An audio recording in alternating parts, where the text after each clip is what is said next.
Alright. I'm live. And, oh, what the hell? So, I'm going to be playing The Legend of Zelda Majora's Mask. This happens to be one of my favorite games of all time. Alright, hold on a sec. Hold on a second. I just realized there's something I want to do real quick. Just to check.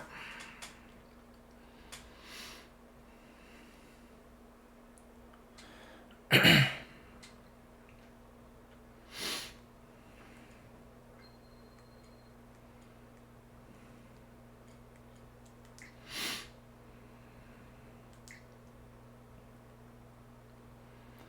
there we go.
Alright.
Alright.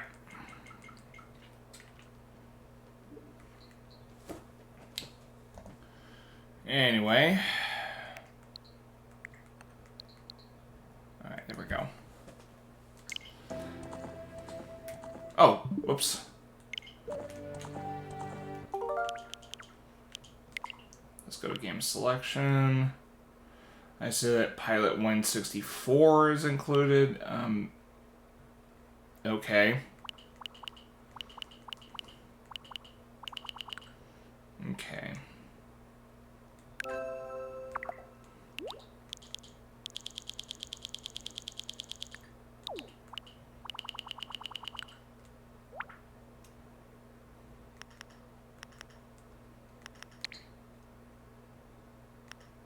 Oh.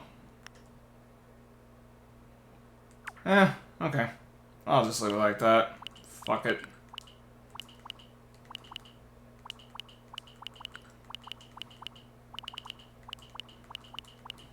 Alright, so here we go. The Legend of Zelda Majora's Mask. This is actually one of my favorite games ever. It's in my top 5 at least.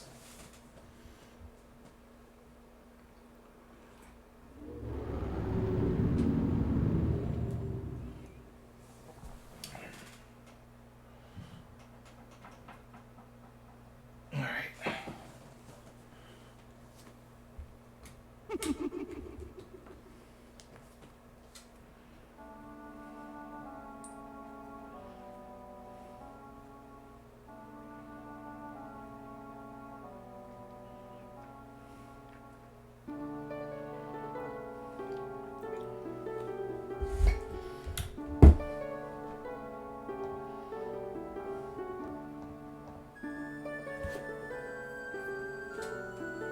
Yo, moin.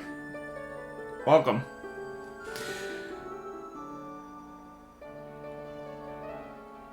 This was the reserved title if I had extra time. And, well, I had extra time.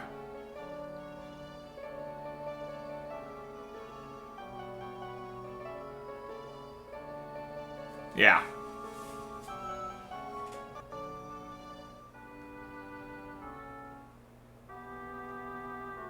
You'll see why. I mean, shit.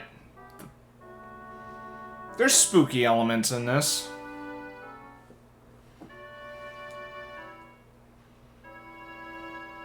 That's why I went with it. I'm waiting for Sonia to message me back, because I was willing to let her jump in for this one too, but we'll see. She's actually busy with a little Halloween project herself, so yeah. And hey, kids do wear masks during Halloween, right?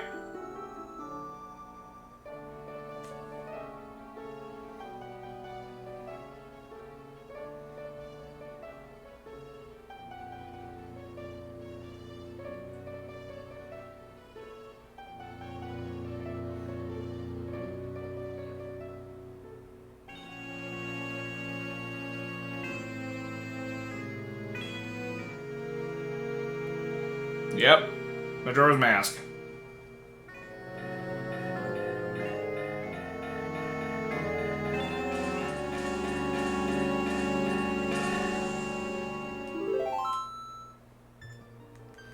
Okay, we are gonna erase that file because I think I was test running it for a bit. Alright.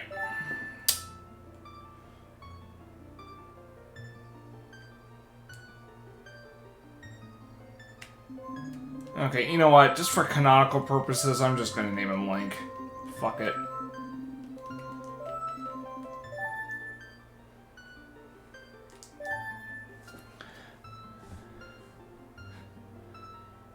Well, I actually never played I never did a full, stream playthrough, so...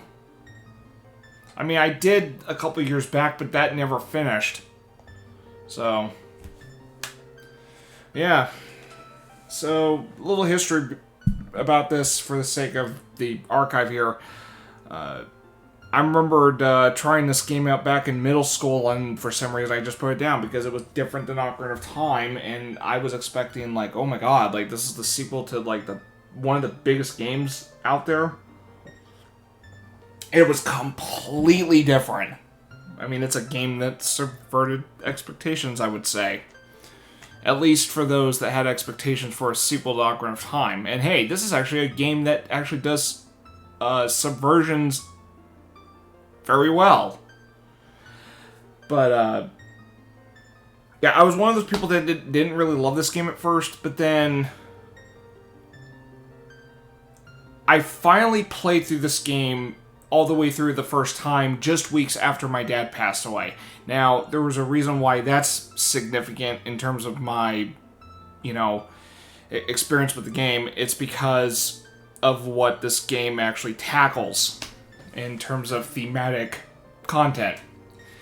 So after I played through the game I ended up really digging Majora's Mask. So I have personal reasons why this is one of my favorite games out there. So without further ado, Majora's Mask. And I actually played this through all the way through 10 years ago.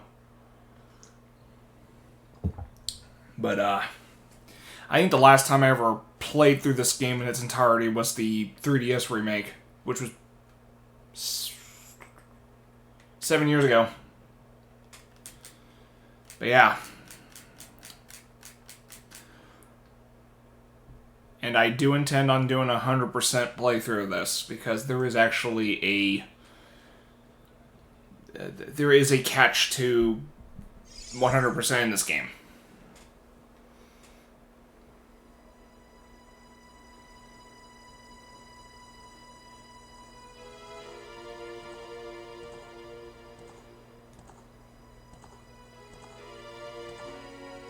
Yeah, I think 2 years ago when I was playing this, I think I was playing this through an N64 emulator, but that had its own, like,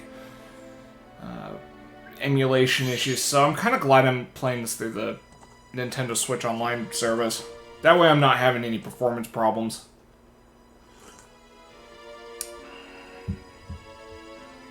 This boy, I would fucking hate to have performance issues with this one.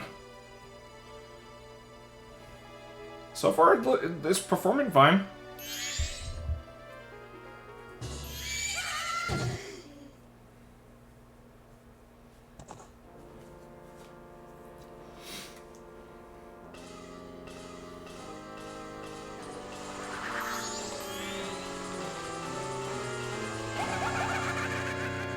Well, that's a bit weird. There's like some kind of, what do you call it, graphical fucking hiccup.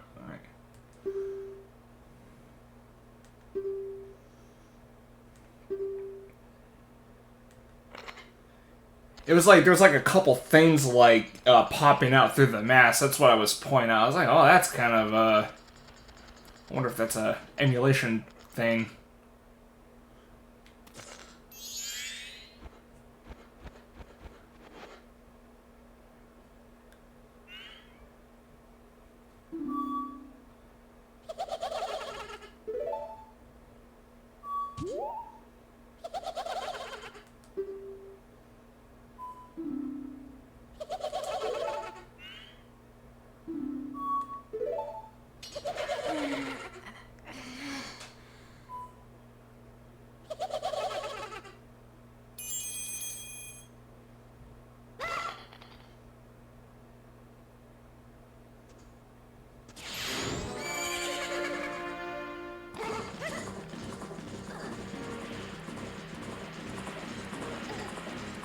Alright. That's in control here.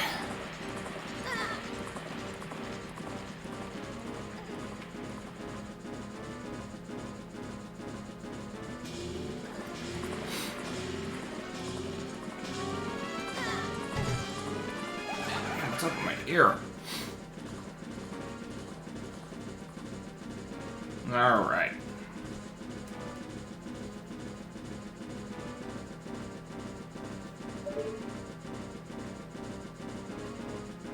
Ooh, spooky forest. Alright, hold on a second. I'm gonna create a suspend point real quick. And the reason I'm doing that is because I'm actually gonna change my... what you call it here? You know what? Just for Halloween purposes. Fuck it. Okay, I'm changing Yoshi just for a tiny bit. Alright, let's find something a little spooky looking. Close enough. No. Is there anything freaky looking?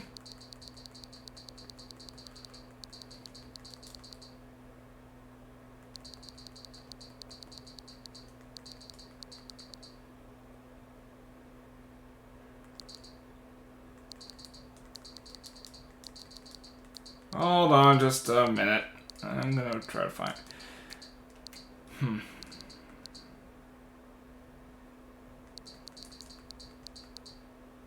Ah, fuck it. I'll just leave this one here for now. Oh shit, I thought I changed it. I guess I didn't. Okay. Give me Ganondorf. There we go. I'm just gonna keep that there for now. Okay, let's continue.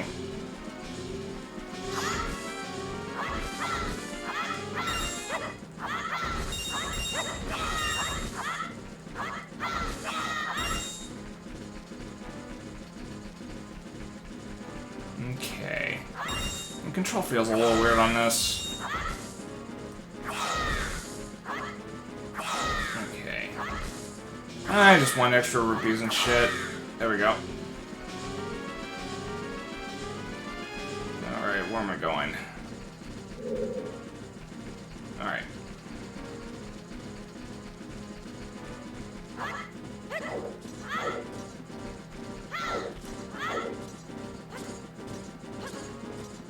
Whee! Oh, let me, Okay.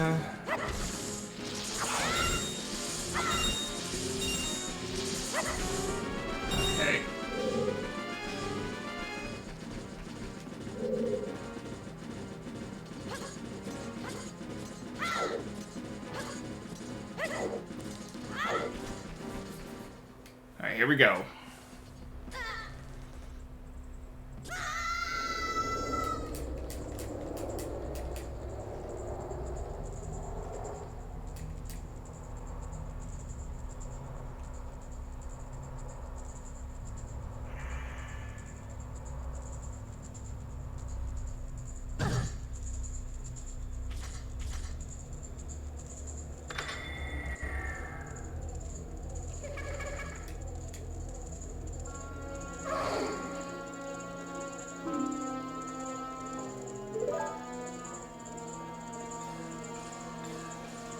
Oh, what the fuck? I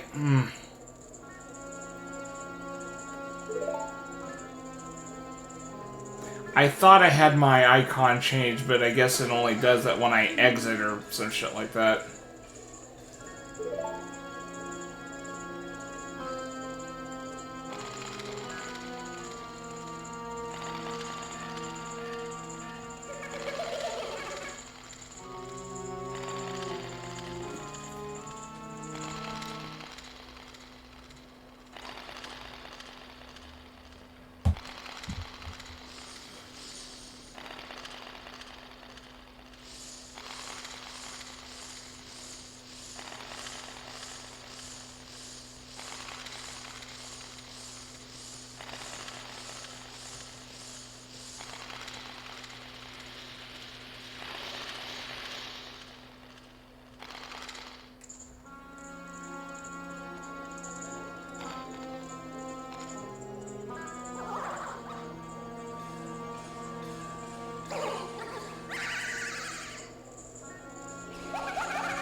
Okay.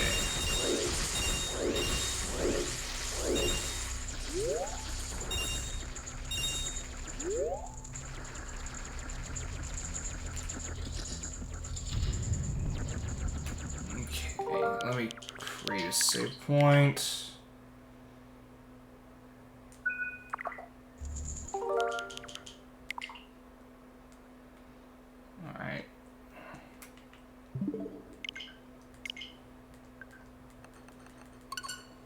Let's see if... Yeah, there we go. I should change it.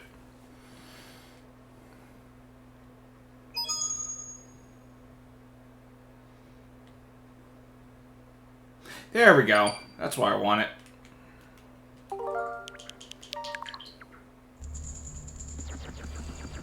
Yeah, because it was still on my Yoshi icon, so I wanted it switched to Ganondorf. Who is not in this game at all.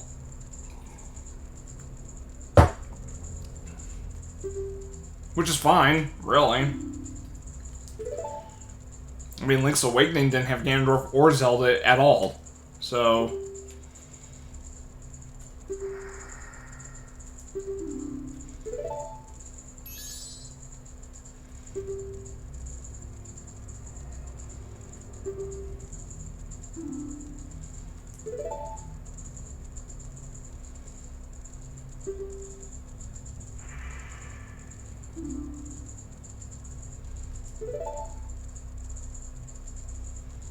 Oh yeah, fourth wall break.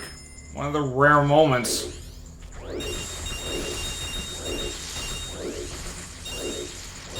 There we go.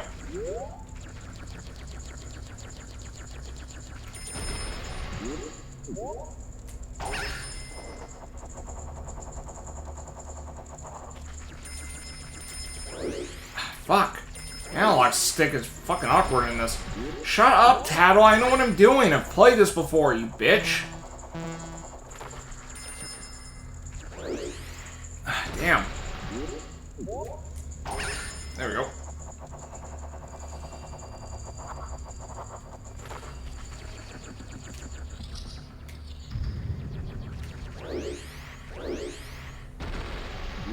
Alright.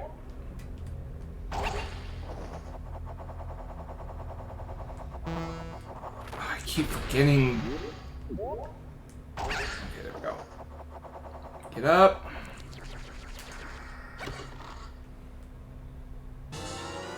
Deku Nut.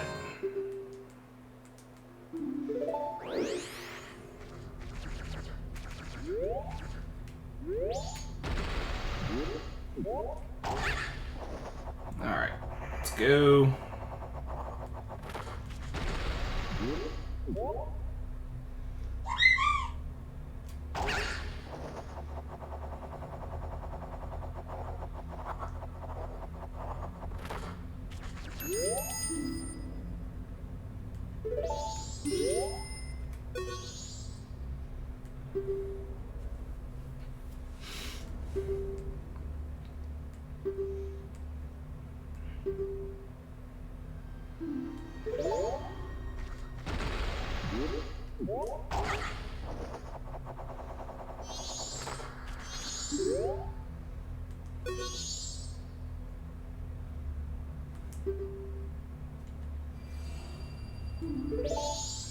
Oh yeah, there's a little story behind that the player will not learn until the end credits. Yeah, that wasn't there just for the hell of it.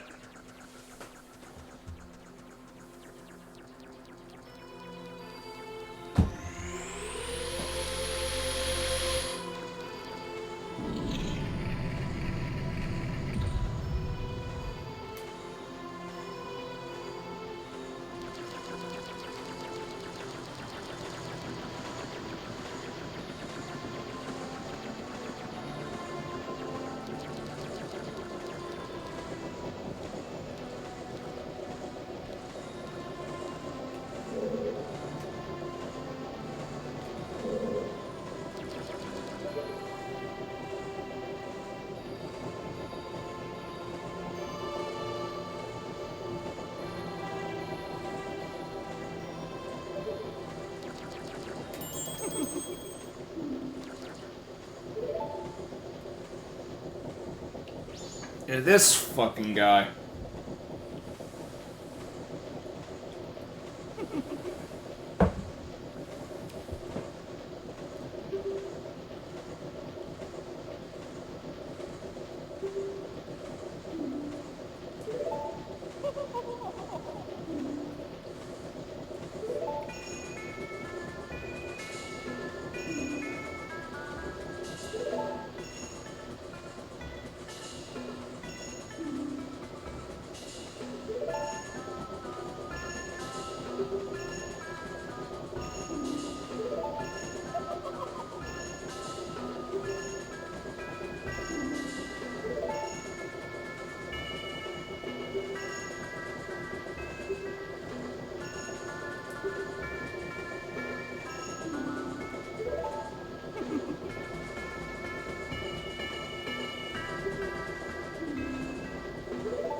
Oh yeah, I can skip the dialogue, but...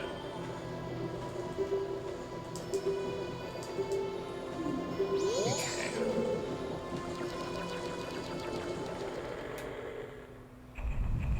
Dawn of the first day, 72 hours remain.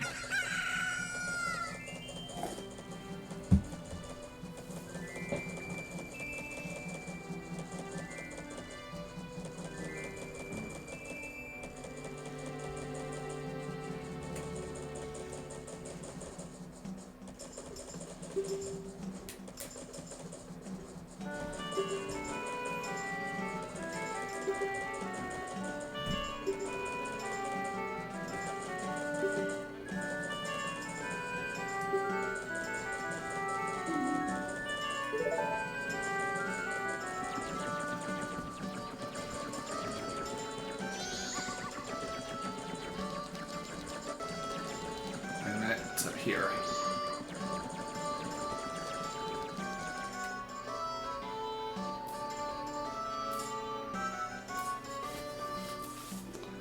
North Clocktown.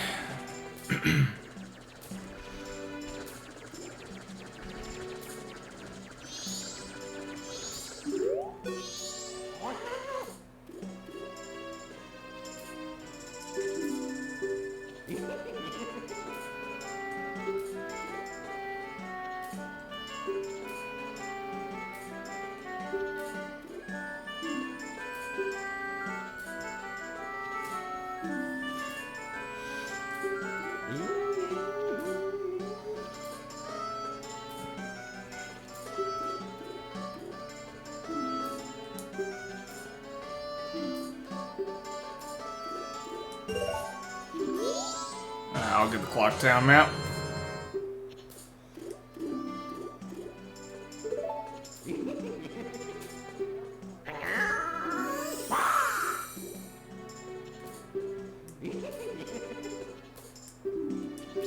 Tingle Tingle Kulu Limpa. What the fuck kind of phrase is that? Oh, wait, I just stole its fucking magic words. Well, fuck them.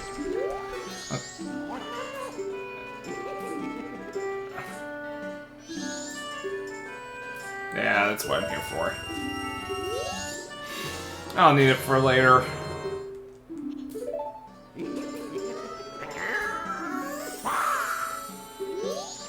Okay.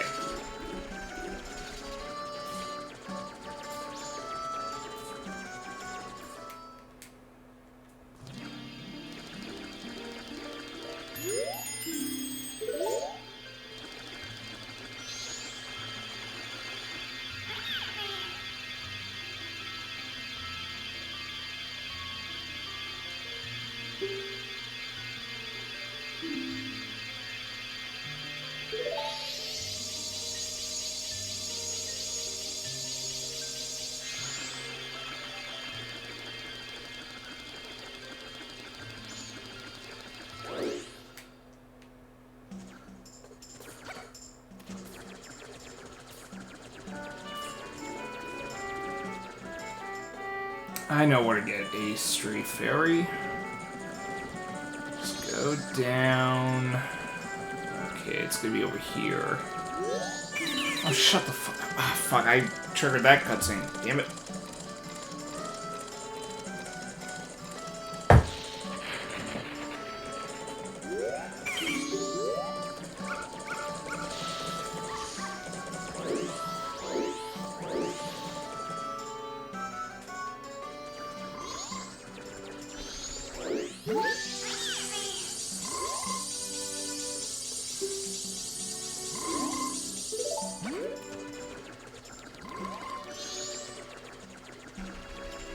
Okay.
There we go.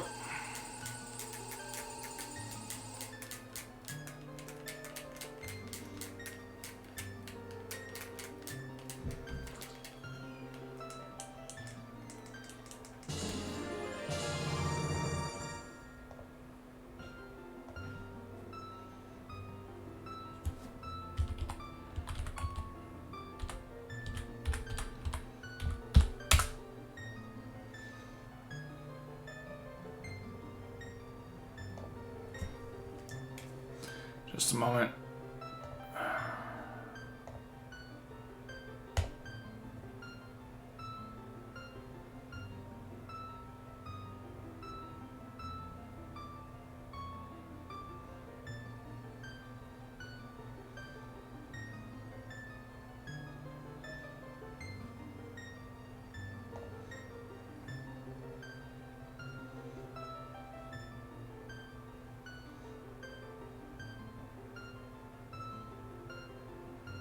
Come on, damn it.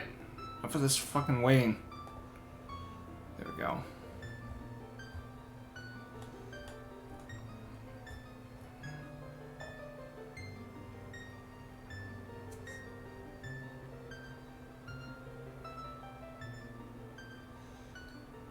Alright, there we go.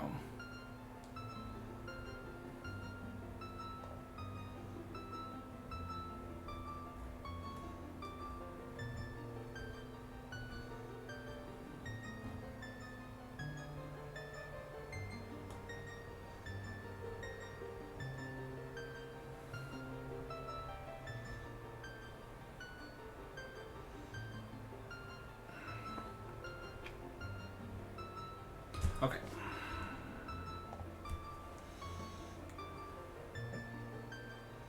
What? Okay, look, I might like stuff, you know, on Nintendo consoles, but hey, I also like PlayStation as well.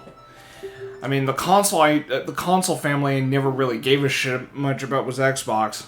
And it's largely because the exclusives didn't interest me too much. I mean, I'm sure Xbox had some good games over the years. It's just the PlayStation 2 and GameCube probably appealed more to me than Xbox. I mean, Xbox had, what, Halo and then some other exclusives? I don't know. So yeah, I have a bit of a... I tend to favor Nintendo and PlayStation. It just depends on what it is. I mean, if I had to choose between Nintendo 64 and PlayStation, I might have been nostalgic for N64, because that's what I had as a kid. But, fucking PlayStation was the tits. Like, PlayStation blew fucking N64 out of the water. I mean, look, you can't get role-playing games on the N64 that much. That's what you would get the PlayStation for. You know? I mean, shit, you can't play Final Fantasy Xenogears or Suikoden on the N64 because the N64 relied on cartridges, which can only store so much in a single cart. So that's why if you're into role-playing games, PlayStation was the way to go back then. If I had to say between PS2 and GameCube, I mean, yeah, sure, the GameCube was more powerful compared to the PS2, but the PS2 had a variety of games, so... I mean, it depends on the generation, I'd say. If it's PS3 and Wii, probably PS3. I actually think the Wii suffered on the third-party side of things. Actually, it did. And the Wii U, fuck that console. I never even bothered with the Wii U when it came out. It's actually a console I skipped entirely. Not many games interested me.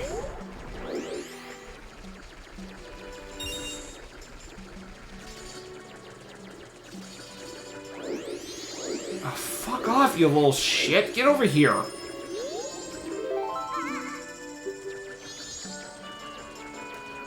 Yeah, but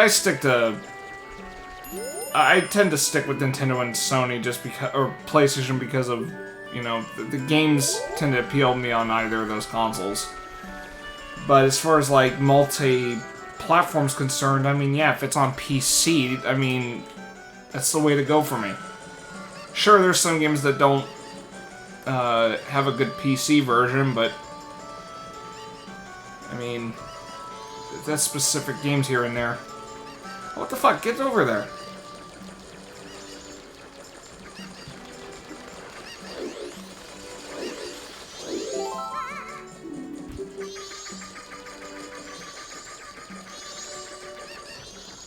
Okay, that was fucking weird. Uh-oh. Frame dropped a bit. Shit. Don't like the look of that. Okay. Oh, fuck off, you old son of a bitch. Okay. Oh, right. Oh, shit. Get the fuck back up there. I'm only gonna do the Clock Town prologue. Well, once I'm done with the 3-day cycle initially on here, that's where I'm gonna end it. This session's gonna be short, so I'll dedicate like the next 4 days to each region, and then when I do the Halloween stream, it's gonna be the Stone Tower Temple plus the endgame.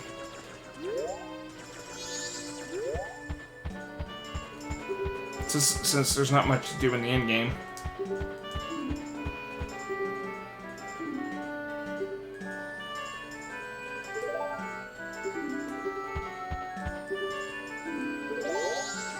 Okay, I'll deposit my rupees when I'm done.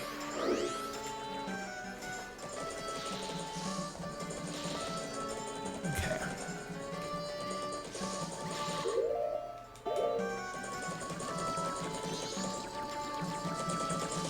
Let's see, I got the one over there. Oh.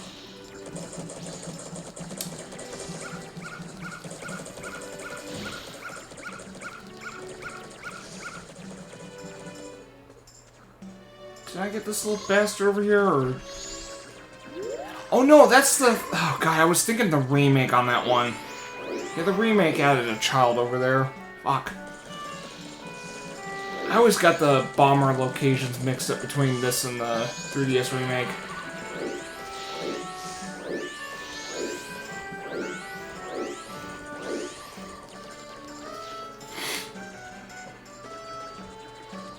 Okay.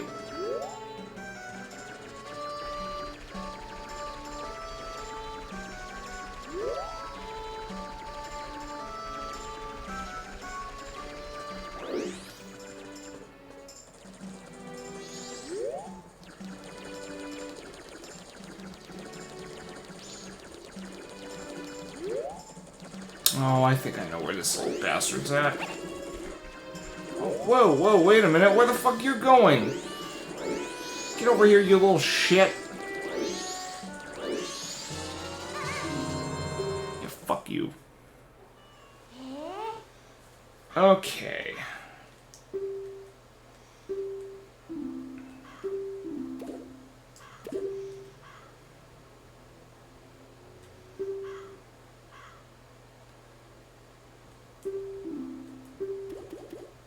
Oh, wait a minute. 43125. 43125.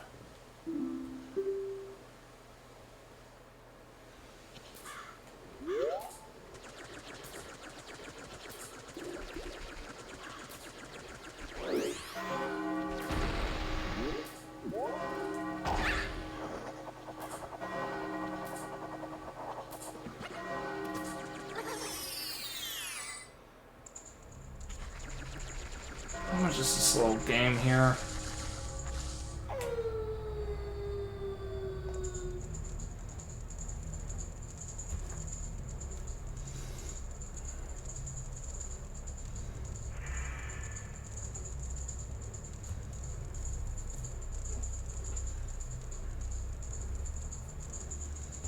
Four, three, one, two, five.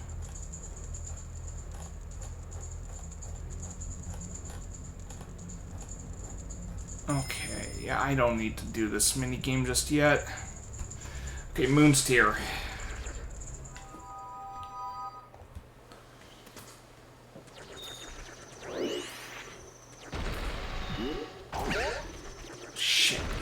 There.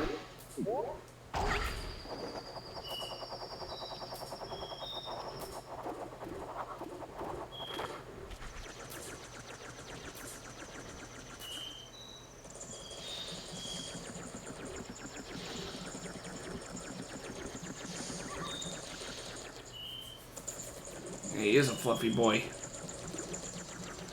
Alright. 4, 3, 1, 2, 5.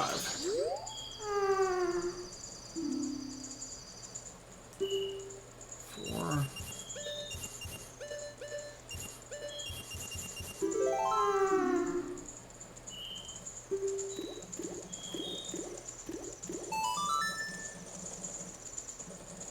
That telescope guy's place.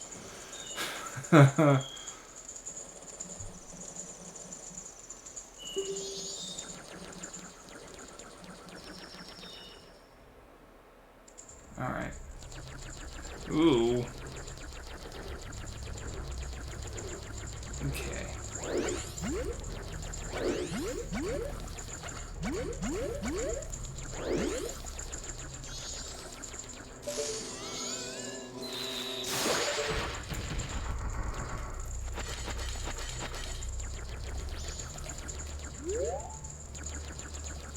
I think there's something there.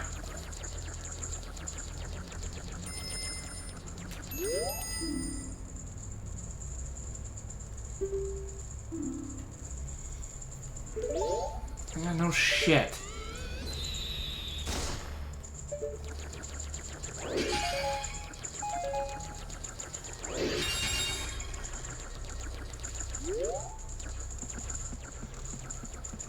We'll come back to that place a bit. Where'd you get the villain of this game compared to Ganon?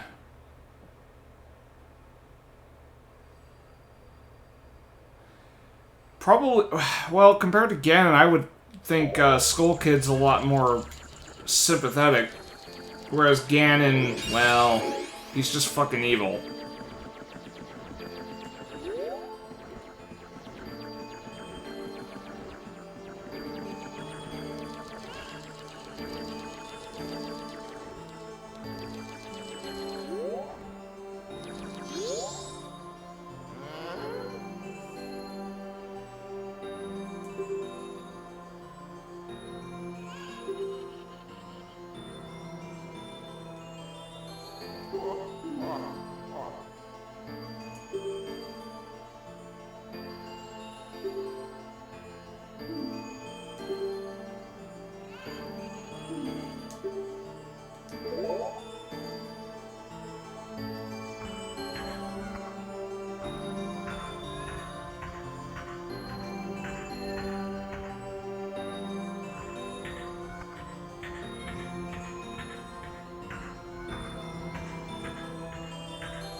Does time pass in real time or action event triggers? So, a full 3-day cycle in real time, like in our real time, lasts like 54 minutes or something like that. I think that's if you slow down the clock, but it's been a, I don't remember exactly how long, but it doesn't take 72 hours in real time. Did I ever feel the time limit hampered my exploration / enjoyment? Only when I did not realize that I could slow down the clock. Or when I forget to slow down the clock. Because sometimes, like, I'm in a, I have something in mind and I realize, oh shit, I forgot to slow down the damn clock. So, that has happened a few times.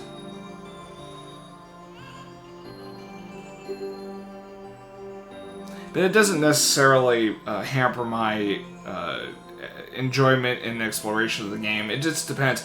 I'd say the only area where time is of the essence is a very unique side quest that actually takes all 3 days to go through.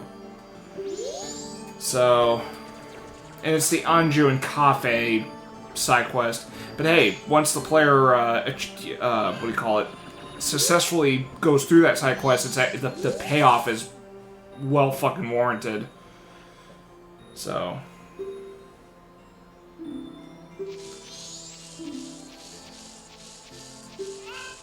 Okay, hold on a minute. Let me check something here. Clocktown. Okay.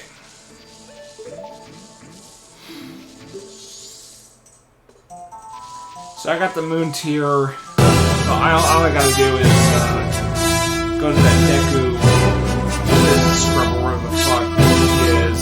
That's near the clock tower. Let's go to the top of the clock tower.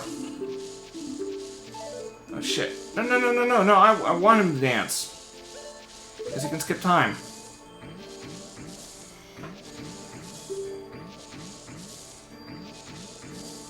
Yeah, so if I play the Song of Time and have the notes reversed, it can slow down the clock. I'm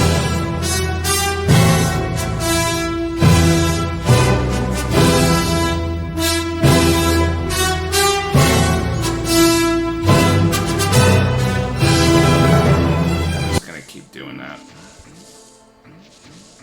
Oh! Whoa! Oh shit, I didn't have my fucking... Oh my god, I can't believe that just happened. I have my speakers down, that's why I didn't hear the... Shit! But anyway, Grady80, thank you for the raid.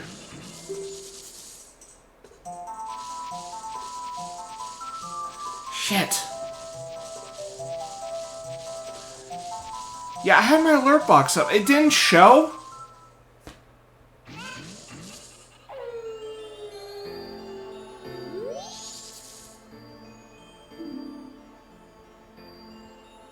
It's going fine.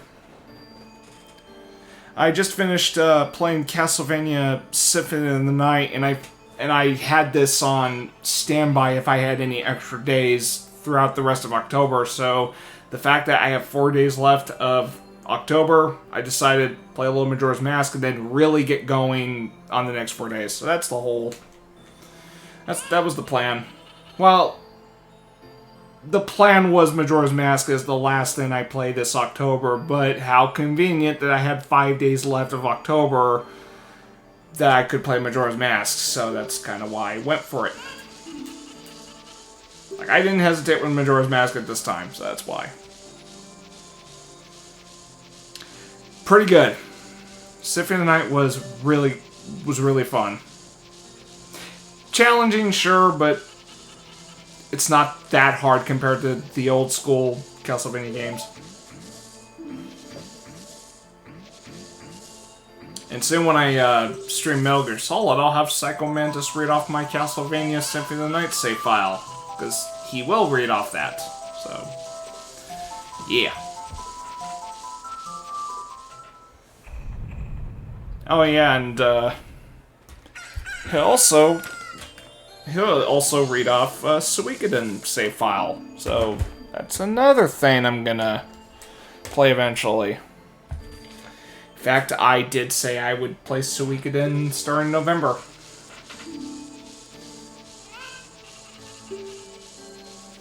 Oh shit! Analog stick! Meant to hit that, not... I keep thinking the D-pads do something, but it doesn't.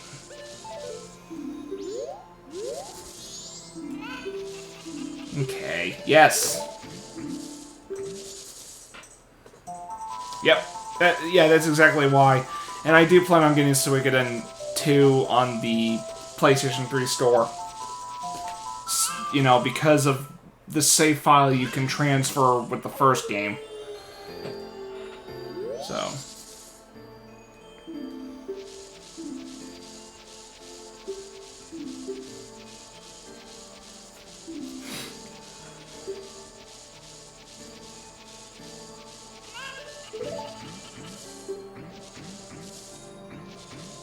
Oh yeah, he's just repeating what I already know. Later. Okay.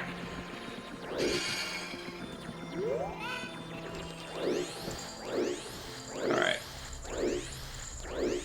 Alright, let's get the hell out of Dodge.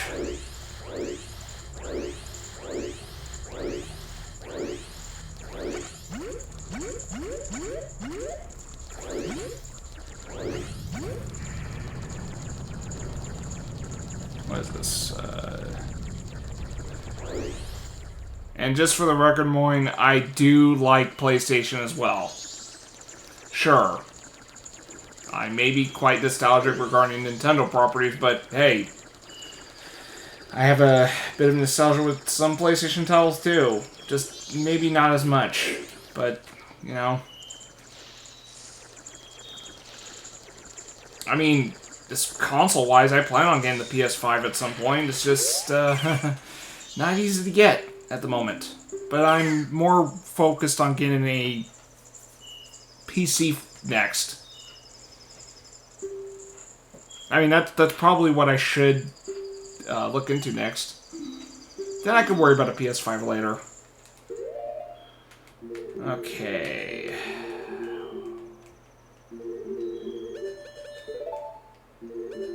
Oh, shit! I didn't get the Moon's Tear. Oh, fuck. I forgot to go to the side of the Astro Observatory. Well, at least I still got time.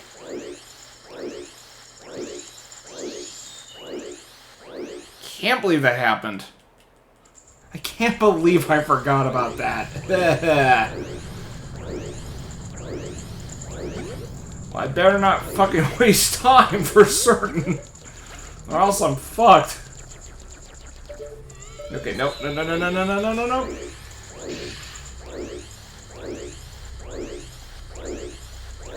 Okay, enough Deku Ballerina spinning. It does help speed up just a tad bit.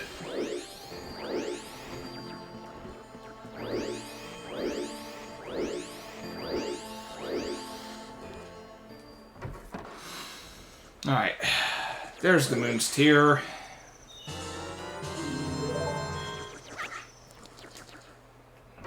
Now let's get the hell out of Dodge.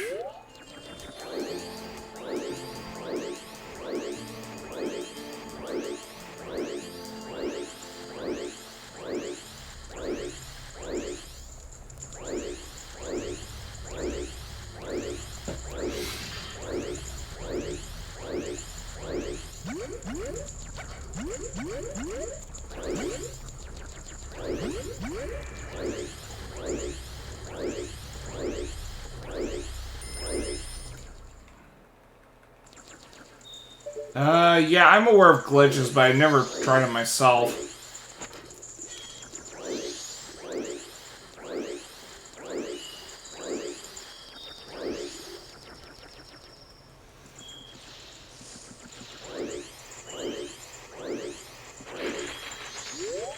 There we go. Just in time.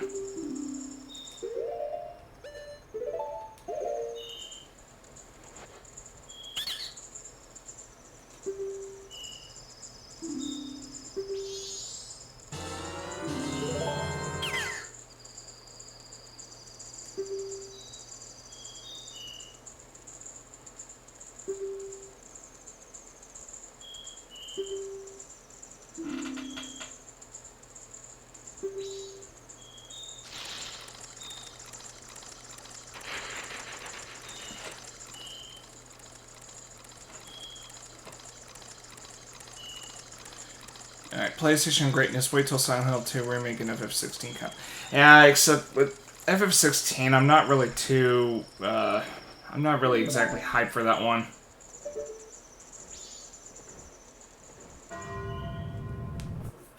Alright, here we go.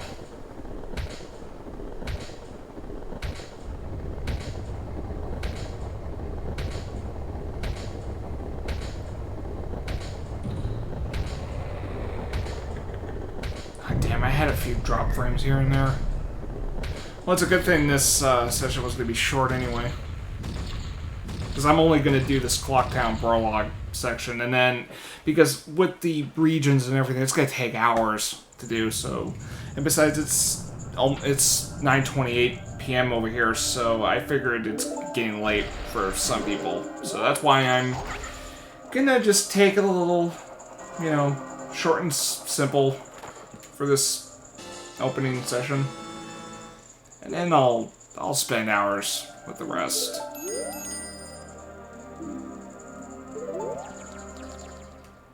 Damn, this music's good.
Oh shit.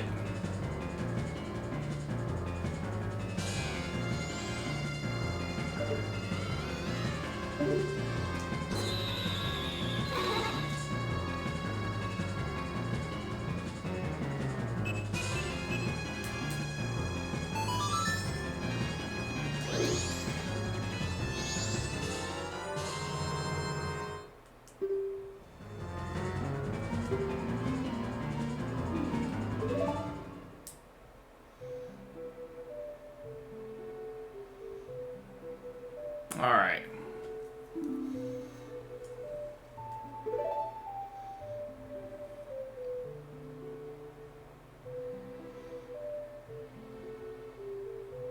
Now, I'm not sure if this is like a Switch Online emulator thing, but I've noticed there's a bit of a film grain effect on this. I don't know if that was in the game originally, but... I mean, I'm not complaining. It actually kind of looks nice.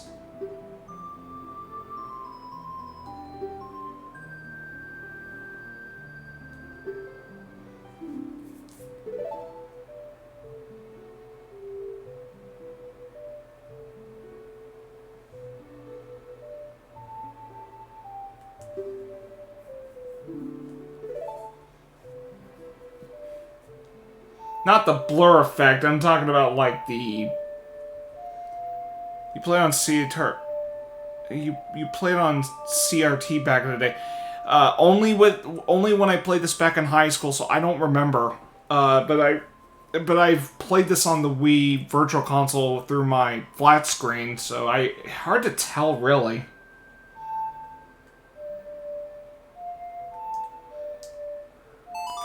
Oh, I see, that's what it is.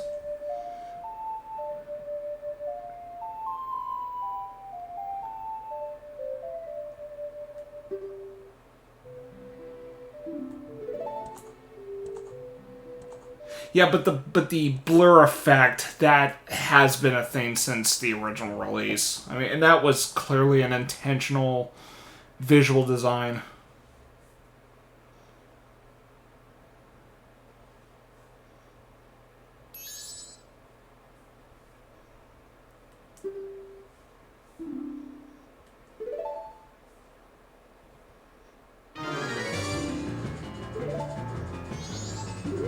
Although I remember playing this on the N64 back in the day, and I have this on physical cartridge. Like, the game actually runs a bit slowly in some places. Alright, shit, what was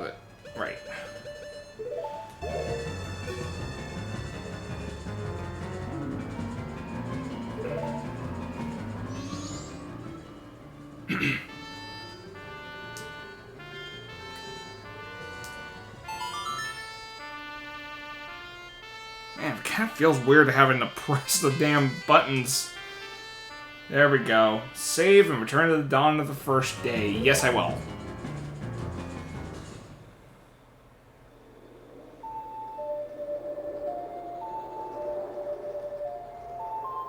Oh shit! I forgot to deposit my rupees. That is actually the one that is a beginner's fucking trap. You have to deposit your rupees because if you have money stored in the game and you go back to the first day, you lose your money. So you have to deposit money and then do that shit. I'm not complaining about the design, but that is a beginner's trap. That has happened to me numerous times when I first played this through.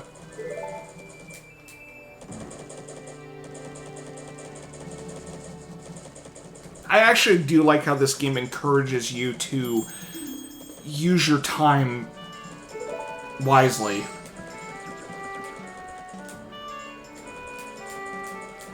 Granted, there is a bit of a pressure factor in there, but again, it suits the game's tone. Yes.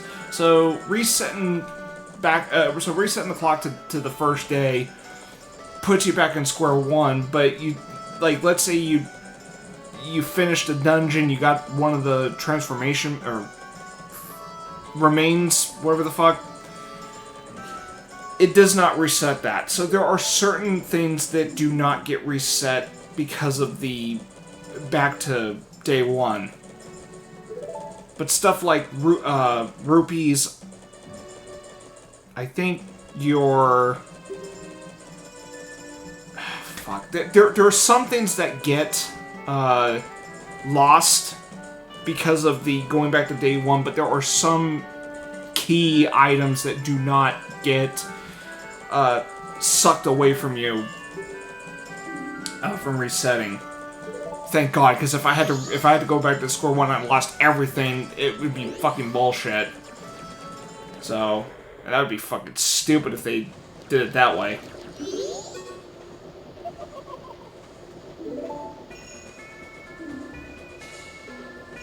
So I went back to day one, but I don't lose my ocarina. But you will see some repeats in each succession of going back to the first day. But it's not like you have to do everything within 3 days. That's not how this game operates. It's funny because I think some people thought that they had to do everything within 3 days. That's not how it is. I think the game was marketed saying, oh, you gotta save the world in 3 days. So people thought, oh, so this is a time-sensitive, game? But it isn't.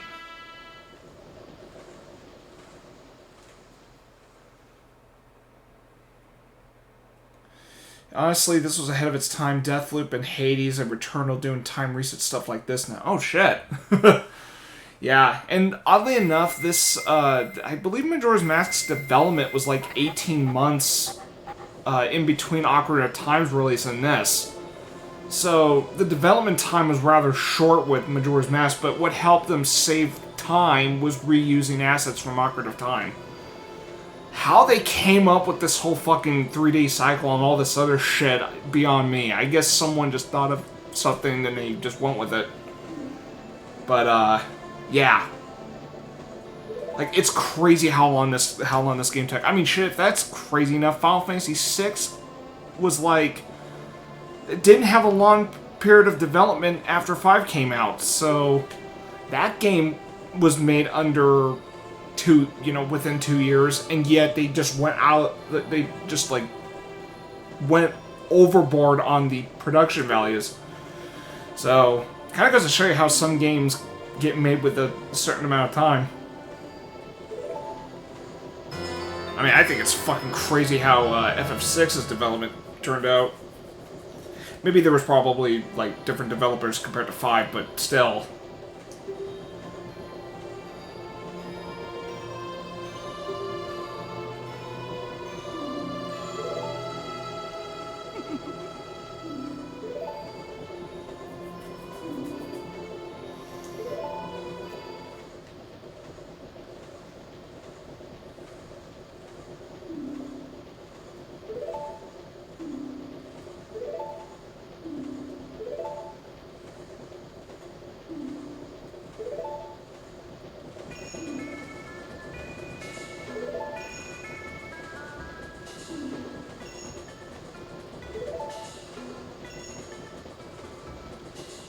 Someone's cuckoo for Cocoa Puffs.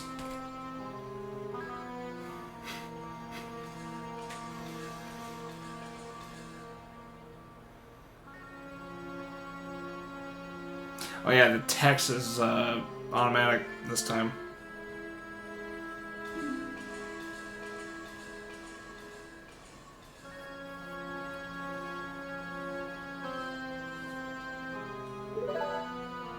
Oh, except this time I can.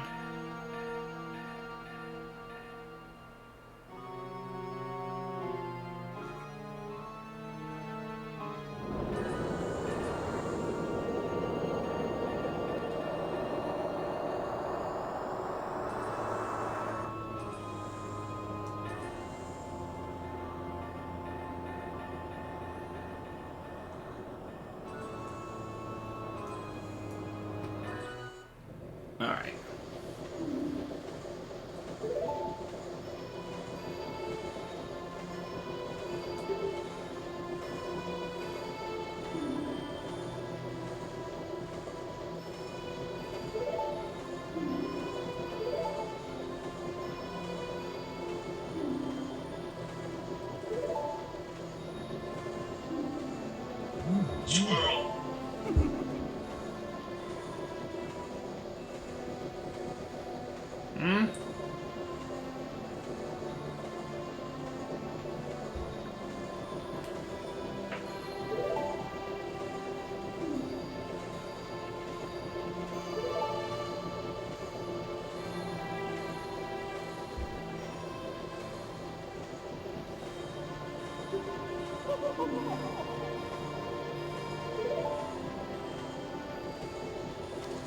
Okay. Oh, what the hell was that? Just fucking frame glitch in there. Nice. Okay.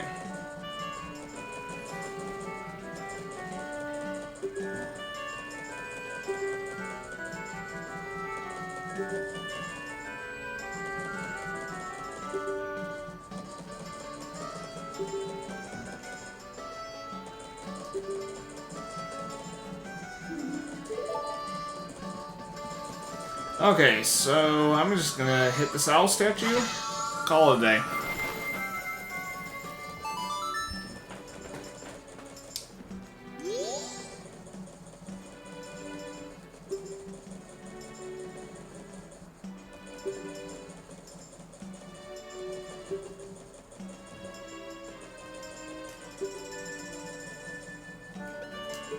Yes. That's the quick save feature. Now in the remake, the owl statues are your save points. Which I actually liked, and granted it was a portable title, so you had to kind of look at it that way. Yeah, because some people bitched about there was too many save points in Majora's Mask 3D, and I'm like, well, it's a portable game. What if your battery starts fucking dying? You need a save point. I mean, shit, you don't need to hit the save point. Oh yeah, this is an alternate opening credits. That's a thing. Yeah, that's the opening section of Majora's Mask. I will do some more Majora's Mask tomorrow. That's for certain. Yeah, I've said this probably numerous times. Some of my friends already know this, so this is no secret to my friends out there. The Legend of Zelda Majora's Mask is one of my favorite games. It keeps what do you call it? Fluctuating between like maybe number 3 and number 4.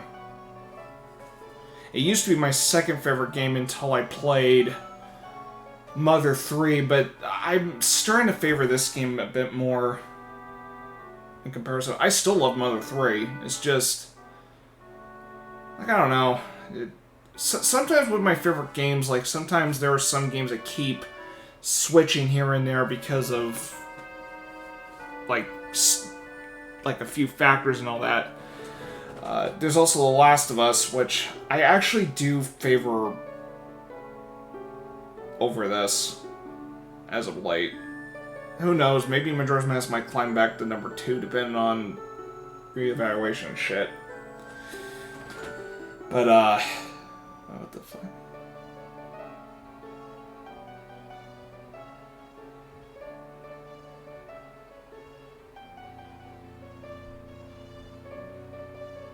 Huh. That was a bit quick.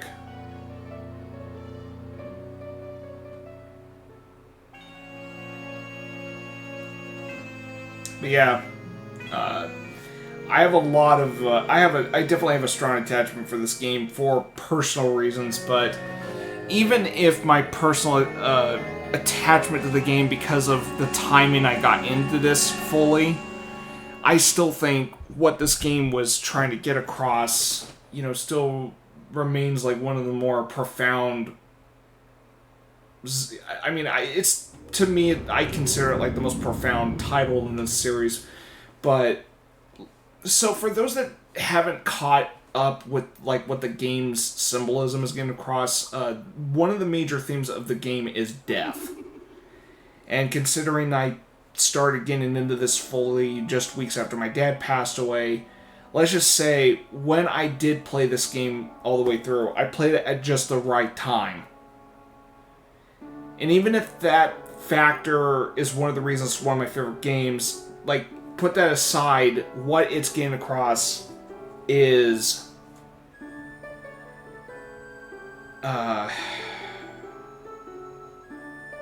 like, it has a very universal approach to it.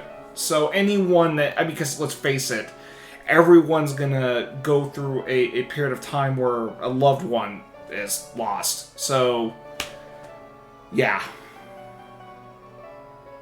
And there is a scene in this game within one of the regions that like fucking caught up on me, and it was like, holy shit, you know. So,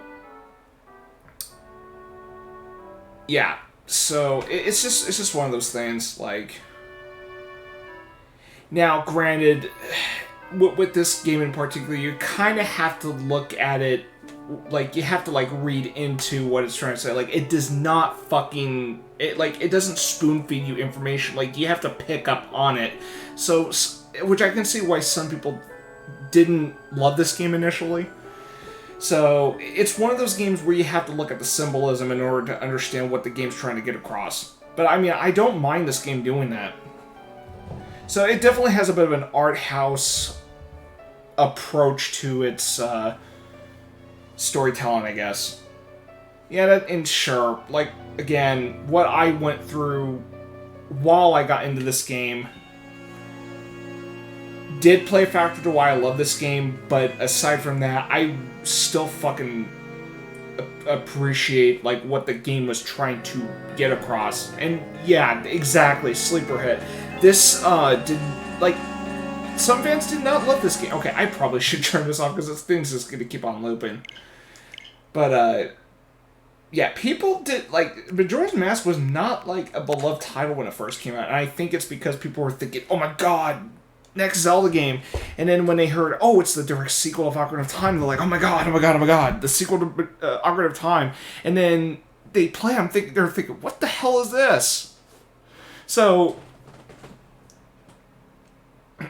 you know what, thanks to word of mouth about the game later on, like, Majora's Mask definitely has seen a resurgence in its, it's definitely seen a resurgence in terms of, what do you call it? With its, what's the phrase? It's seen a resurgence in its, it's hard for me to explain what it is. It had a resurgence later on. That's what I meant to say. I can't find the word for it. I think when people started talking more about the game, and then they started sharing, like, details about the game, and let's say, you know, they're like, oh, this game, seems to be about this and this and this. And then when people started, thinking about because I think what people started to catch on was the death symbolism in the game. And I think once people started to, kind of play the game and kind of look at it that way, I think that's when people started to realize, holy shit, this game was actually. I think that's what people started to catch on, like, holy shit, Majora's Mask is actually brilliant than we thought it was. Like, because I think people didn't understand what the game was trying to get across. But, yeah, so I think that's what happens. And yes, Majora's Mask is definitely a bit of a cult classic at this rate. So yeah, that's what's pretty good about it. Yeah, so yeah, and as far as Majora's Mask is concerned, I mean, yeah, it's one of the few games where it's one of my favorites, but for personal reasons. It's the same with me with Neon Genesis Evangelion, because if I was to list my favorite anime and they're all determined by rating, Evangelion was the one exception because I actually have because my rating of Monster is actually higher than Evangelion, but the reason Evangelion makes an exception is because I definitely have a strong attachment to it, but also that it was because of it was my gateway into the medium, but also I feel like in a lot of ways I actually can relate a lot to it for reasons I'm not gonna ramble for 2 hours about it, but there's that. And I think for I guess films wise, The Godfather is like one of my top 5, but that's largely because my dad fucking hammered that one on me, and yeah. But so there's definitely, I mean, usually when it comes to my favorites in something, there's always that one title that is, has a bit of a unique spot compared to others. So, yeah. But yeah, that's it. That's the first session of Majora's Mask. I will definitely be back to do this tomorrow. And shit, I never got to play the Be Right Back card. You know what? Before I go, I think what I'll do is I'll look into what I'll do this November, since October is almost at an end, but I guess I'll lay over what I got in store for November, because my work schedule seems to be rather a little shortened this time around because, well, I kind of waited a little too long to start claiming shifts for November, but that was largely because I wasn't sure if I was going to make it in for the first few weeks because of my health condition. So I didn't want to jump the gun and realize, oh shit, hey, I can't make this because da-da-da-da. Because I thought, well, if I'm going to go in for surgery, I'm probably out for a week. So that was what I was trying to figure out. And because of that figuring out process, that's why I was late to the fucking party and claiming shifts. So yeah, my November schedule seems to be, let's face it, most of November is going to be spent on streaming most of the time on a weekly basis.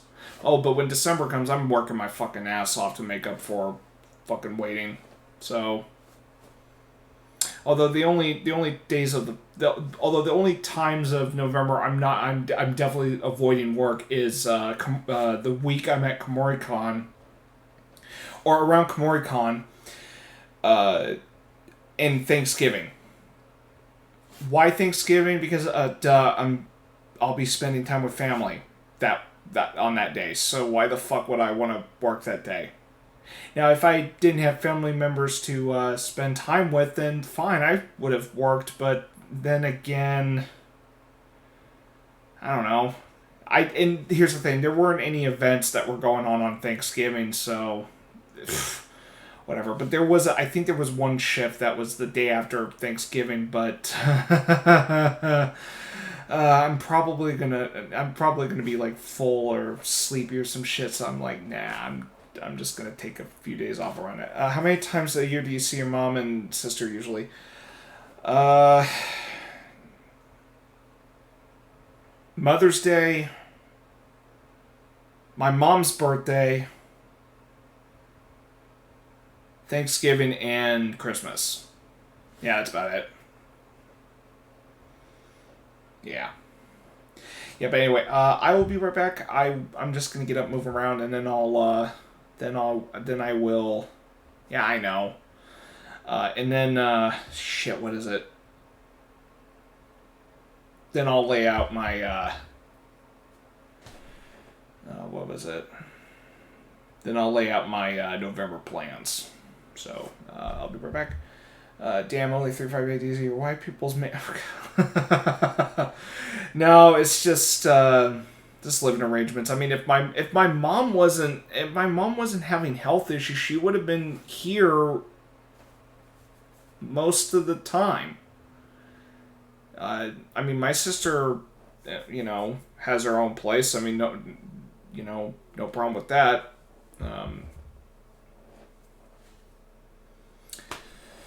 How far she lived from me? I want to say maybe 40 50 minutes by car.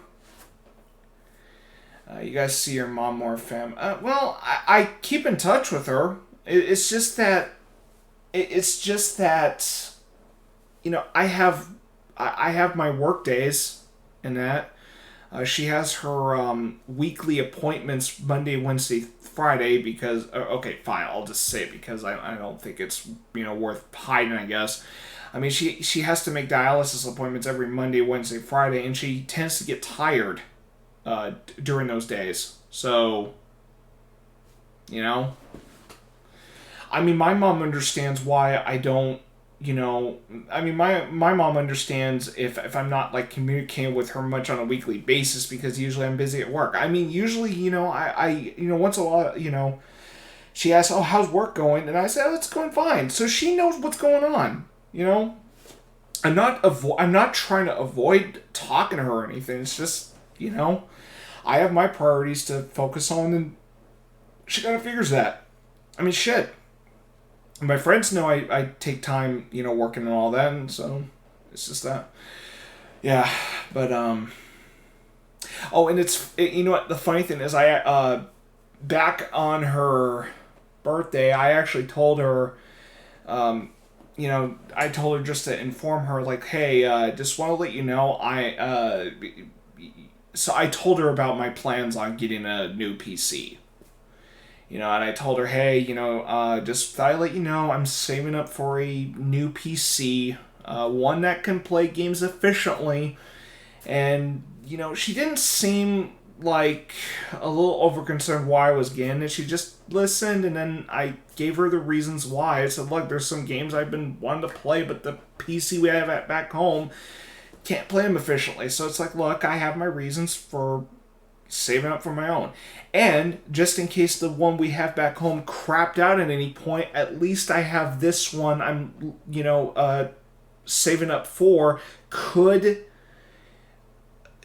back that up. So, hey, it could, because I mean, because let's face it, we've had this PC since, I want to say 2017, so we've had this PC for 5 years. So I'm just kind of looking at, look, I have my, I have my goals as to, like, I have my purposes for why I want to save up for a high maintenance PC. But I also factored in it's a backup plan too, because it would help, mitigate. I mean, hell, if my mom ever came back home and let's say the new PC is the one we got now, at least you got a nice spiffy PC you could, go nuts on in terms of like watching Netflix, Hulu, all that shit, just saying.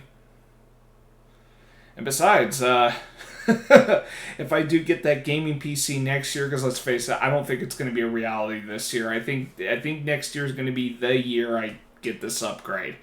But here's a guarantee for next year should I get this PC. So here's a fucking guarantee if the gaming PC arrives before next Halloween.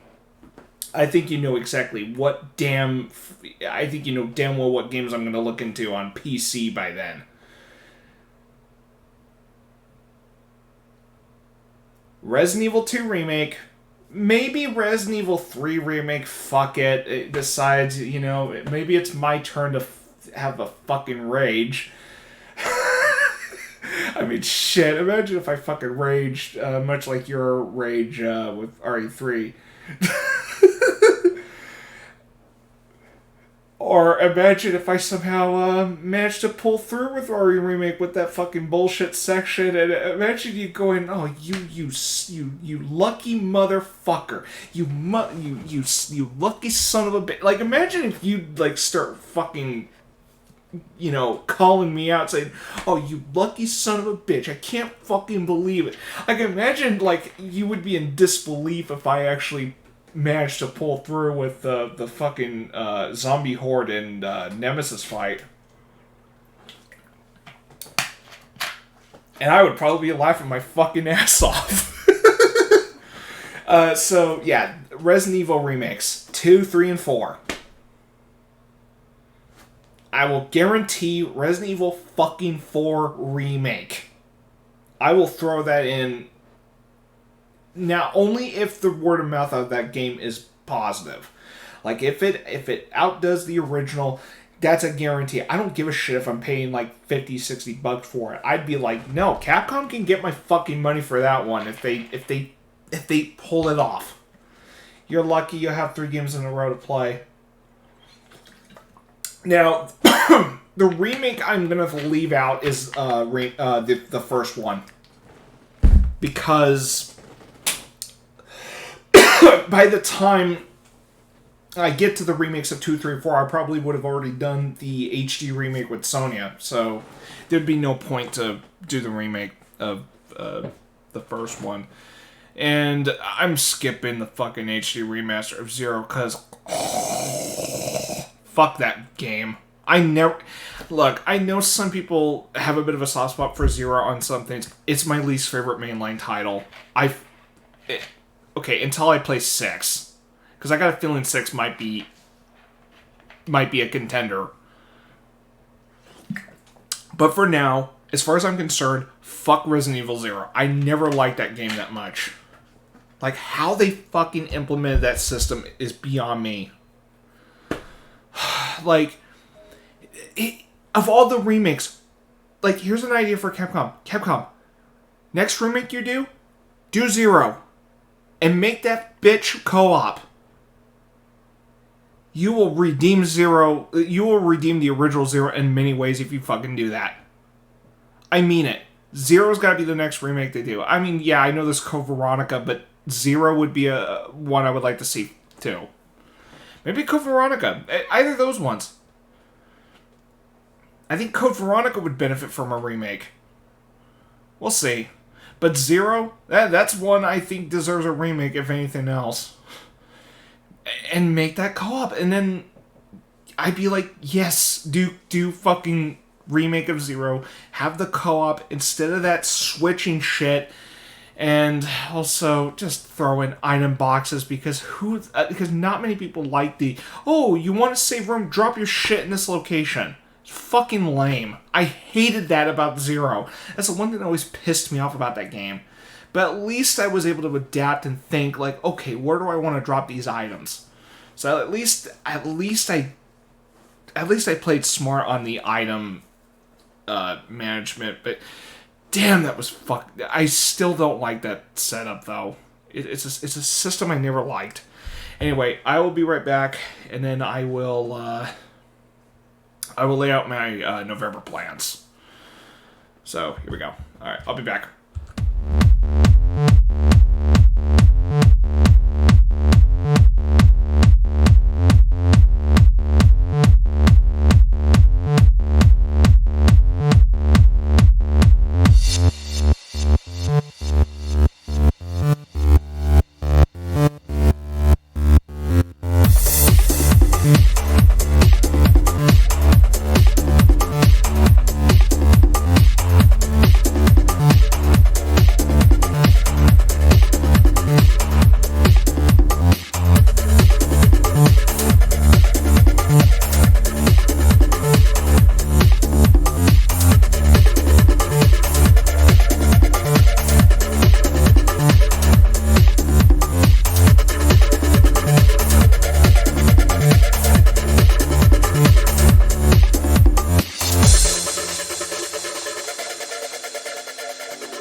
Okay, so anyway, to wrap this stream up, I will lay out my November plan since the remainder of October will be dedicated to Majora's Mask. So, as I have teased numerous times, Suikoden I will be playing Suikoden starting November after Majora's Mask. Probably alongside that is more Breath of the Wild. Just because, still in the process of that one. I'm probably going to dedicate Breath of the Wild for like 11 a.m. until 3, and then Suikoden will be like the prime time game. If I have like any maybe sideline games, I know just the one I will... Noir, shut up! I'll feed you... I already fed you, actually. The fuck? Okay, as for, like, short sideline games, like to, fill in the time probably in between Breath of the Wild and Suikoden, well, I'm actually going to play a little snippet to give you an idea. And maybe I should have considered this for October, considering how much of a fucking nightmare it is to play this game. Oh, shut the fuck up, computer. Give me a minute. I don't know if the fucking window's going to show completely, but give me a minute. I got a feeling I gotta reframe this.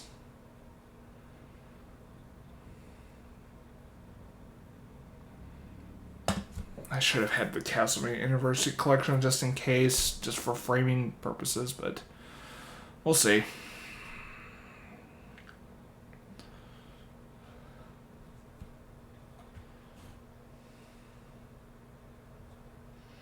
So Suikoden as the primetime game, Breath of the Wild as my late morning, early afternoon game, but this will be my backup reserve game just for short bursts.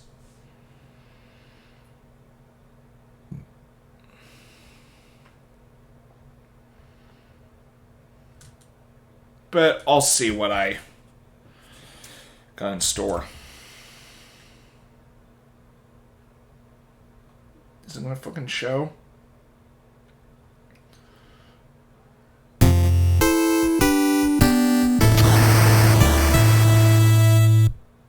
There we go. I don't know if the fucking... Hold on.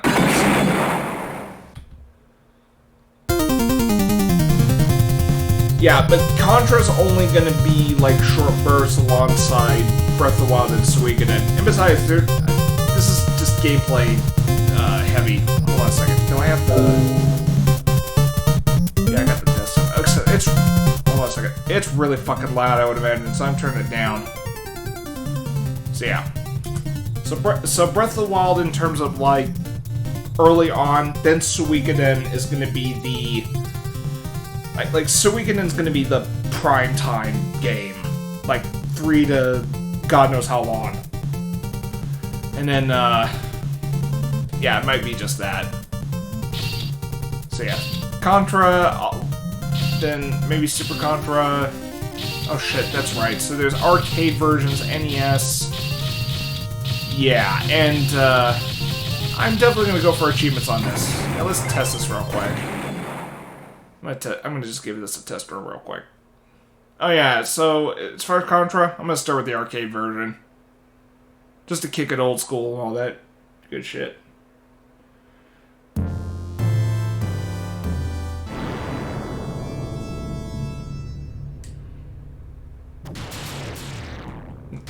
The hell?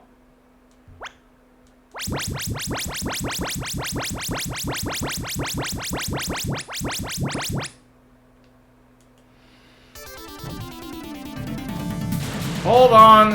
Okay, you know what? I'm switching games already. Fuck. I realize this game doesn't have the Konami code, so just a fucking moment. Up, down, left, right, B8, start. Because I'm gonna bring the motherfucking death by Konami. Oh yeah.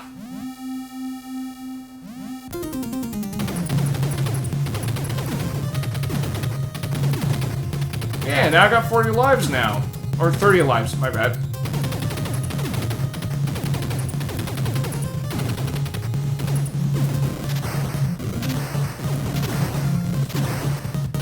Okay, enough of that shit.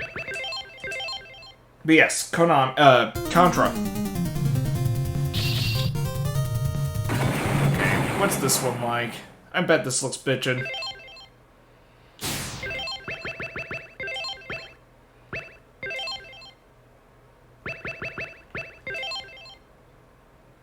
Let's find out how this looks. Oh, let's get the frames in, or let's get the frame in too. There we go. So this game, huh? You really like Contra 3. 80, 26, 36. Holy shit, we would be long gone by then. Looks like Neo Tokyo at night. Yeah. I wonder if that was the idea.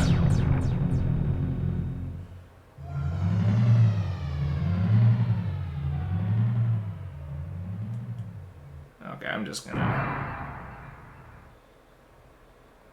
3 lives, huh? Fuck.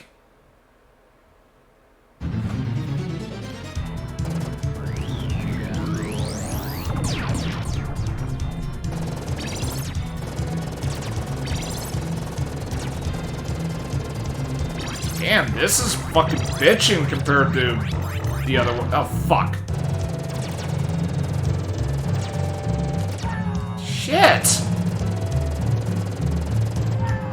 You motherfucker. I just got my ass kicked.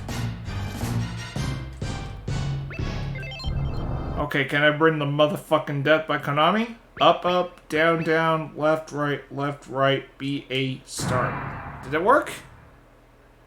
No, shit.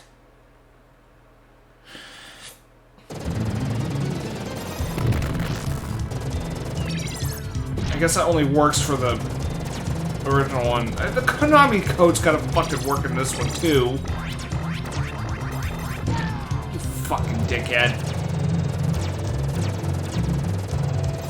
Yee!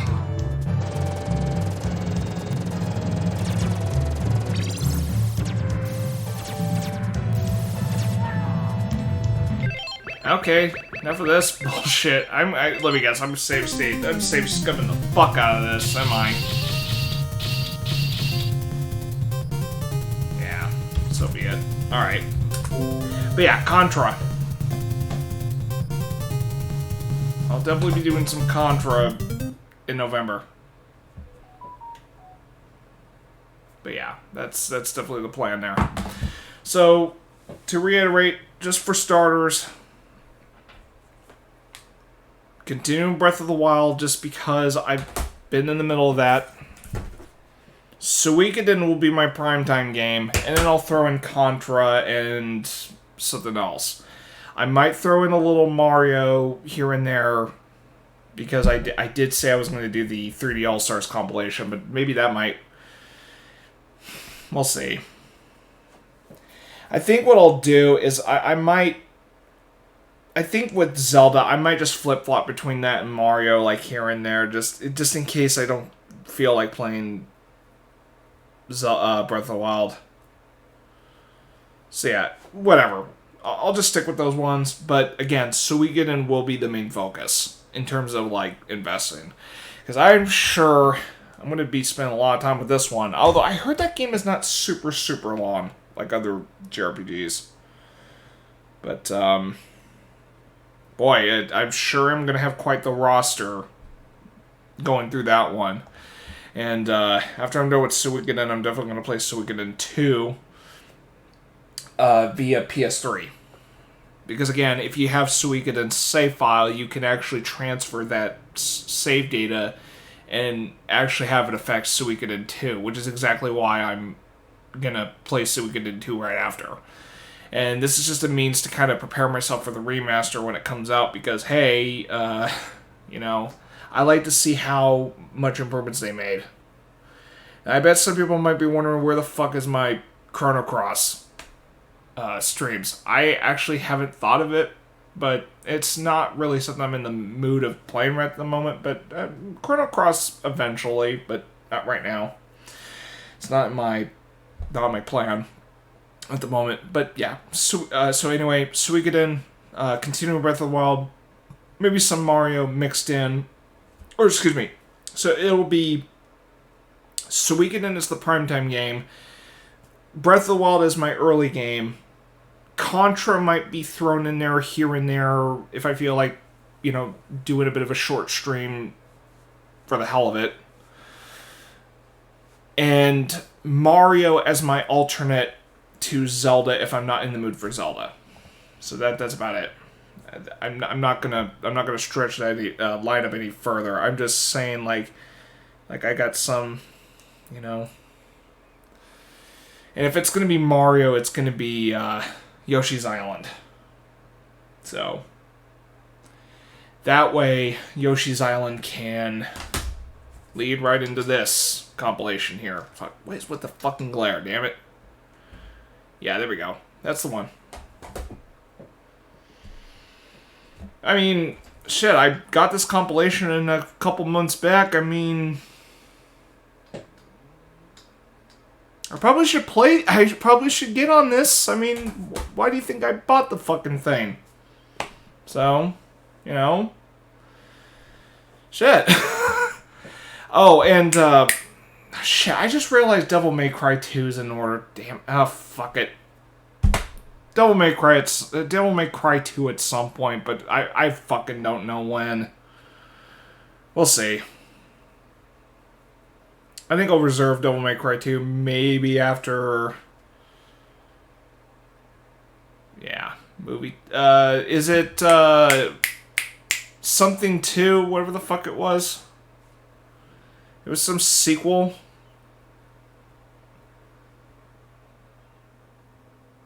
Oh.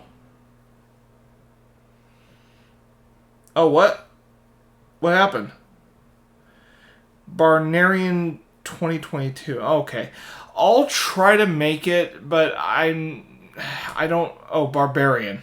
Barbarian. Yeah, I'll try to make that one, but I'm not sure at the moment. So my attendance is 50-50 tomorrow. We'll see if I can make that one or not. I'll let you know if I can make it or not. So yeah. Anyway, so yeah, I'll just... I guess with next month, I'll just figure out what was it? I'll just think of something. But for certain, Suikoden is in the main plan for November to start out. But anything else, like, yeah, I'll throw in whatever I'm in the mood for. I'll just have to kind of decide what to go with. But I'll just leave it at that. Like, the games I just mentioned that I'm looking into, I'll do. So, yeah. Anyway, that's gonna do it. So until next time, shit. Let me before I say that, I will be back for some more Legend of Zelda Majora's Mask tomorrow. Oh yeah, because October's almost over, and I'm spending the last days of October this year with Majora's Mask. Yeah. It's actually been... I guess the reason I went with this one in particular, like why I'm determined to do a full playthrough of this, like for my Twitch playthrough, it's probably because it's a bit of a, you know, it's kind of a reflection of 10 years ago when I first played this through. So there's that commemoration purpose, and that commemoration's on a more personal note. So, you know, like I said, I played through Majora's Mask fully for the first time.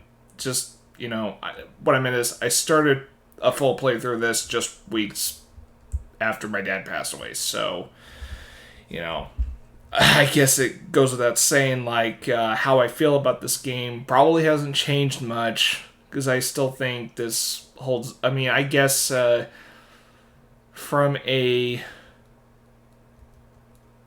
What is it? I guess from a. What do you call it? Fuck. I just lost my fucking train of thought what I was going to say.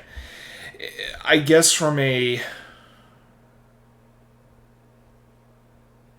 I guess from a story perspective, I still think the game fucking holds up in terms of, again, what the game was trying to get across. And, like I said, I got into this. I finally went through this game all the way through at just the right time.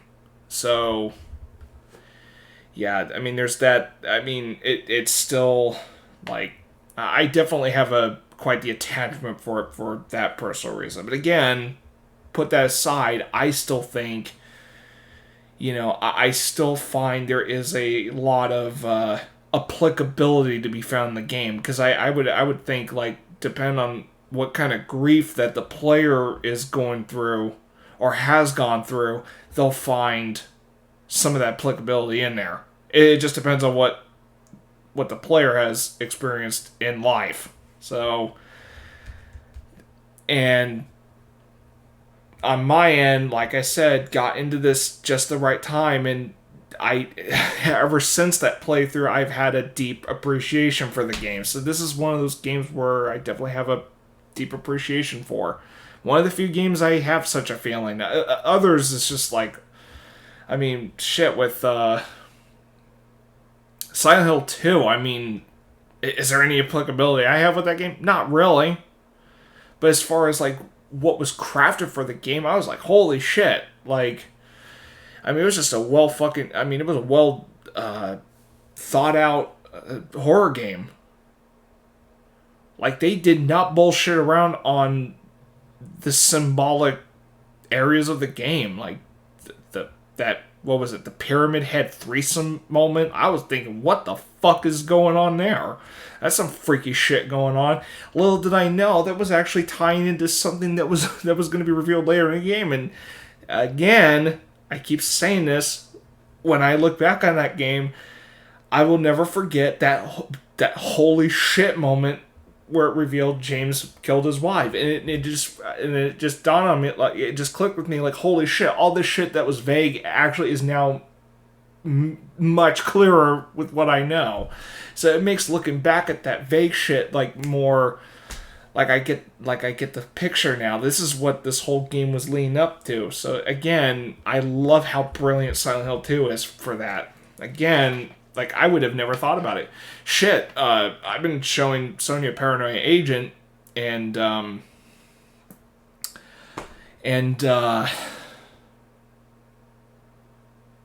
like, there's some things she's not getting the fucking memo of yet, and like, for the sake of not spoiling it for her, in case she's somehow stumbling into this, let's just say there's little snippets of Paranoia Agent that I've noticed foreshadows the last episode. Like, what will be revealed in the last episode. I can't wait till she gets to that.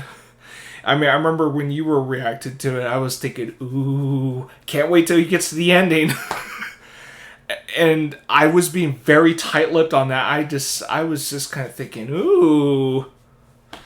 I was just trying not to give away too much.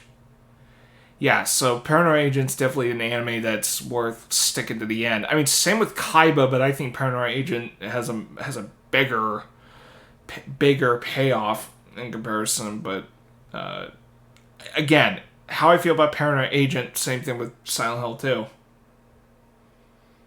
It's with Silent Hill 2, you were telling me, oh, this game's great and da da da da, and I think you were hinting, it's like, oh, wait till you get to the end of this game. I was like, okay, because I was like, what? I was thinking, man, this game's fucking creepy as shit, and I'm like, I'm liking it. Kind of thinking, what is this all leading to? And then I get to the end, holy fuck. And, and then the rest of the game, like, fucking paid off for me, and I'm like, This game's great. So yeah, Silent Hill 2 is... Yeah, I mean... It topped Resident Evil 2 for me. Silent Hill 2 is my favorite horror game now. So... I mean, like I said, definitely have a strong attachment to Majora's Mask, but, yeah, but Silent Hill 2, fucking good game too. I'm still worried about that fucking remake though. I'm just hoping the remake doesn't fucking... Yeah, I hope the remake does not fuck... I'm tired. Sorry. I'm just hoping Konami doesn't fuck the remake over. Granted, there's a different studio and different development team involved. I'm just saying, look, given the reputation Silent Hill 2 has, I don't think Konami and the development team behind the remake cannot afford to fuck this one up. If the remake is if the remake is bad, it will destroy that company. I'm confident they'll try their best. That's the thing. I'm just saying, look, given how I feel about Silent Hill 2, granted, I only got into it, last year, but barely to never. And actually, I got into that when that game turned 20, and I still think, I'd be thinking, damn, this game fucking held up after 20 years, but given how well made that game was for the PS2 era, and it was a launch title, if I'm not mistaken, so... Given the reputation of Silent Hill 2, it's this remake needs to be good. There needs to be a justification for why this remake exists. I get it, modern consoles, but, just saying. They just can't fuck this one up. I'm kind of surprised the first one didn't get an attempt to remake. I would think of all the Silent Hill games, why not do the first? I don't think it would hurt to remake the first one. Maybe that could be the next Silent Hill game they remake. After 2, try 1. I don't know about 3. Maybe remaking Silent Hill 3 wouldn't hurt. But the first one? Why not?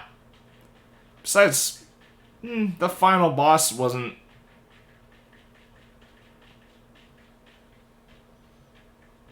And Noir scrabbling on the floor. Noir, relax!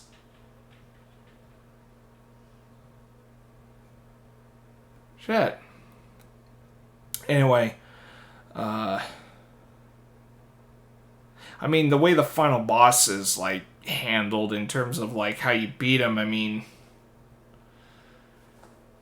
how I put this, it wasn't that impressive in terms of, how you beat him, because I remember how I encountered the final boss. I just, circle around, and then just, fucking shoot up close. It's well, what kind of fucking... What kind of final boss display is that? So, if they ever remade the first game, I would imagine they would change how the final boss is encountered, and I would like to see that. If they ever remake the first game.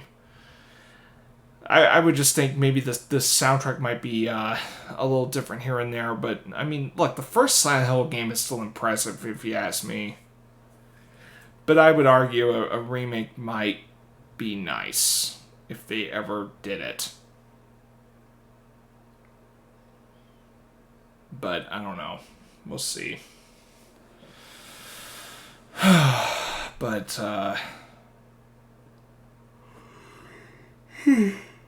But in terms of Silent Hill 2 is concerned, the Return to Silent Hill's got me kind of curious. I actually want to see how that one gets handled. Shit.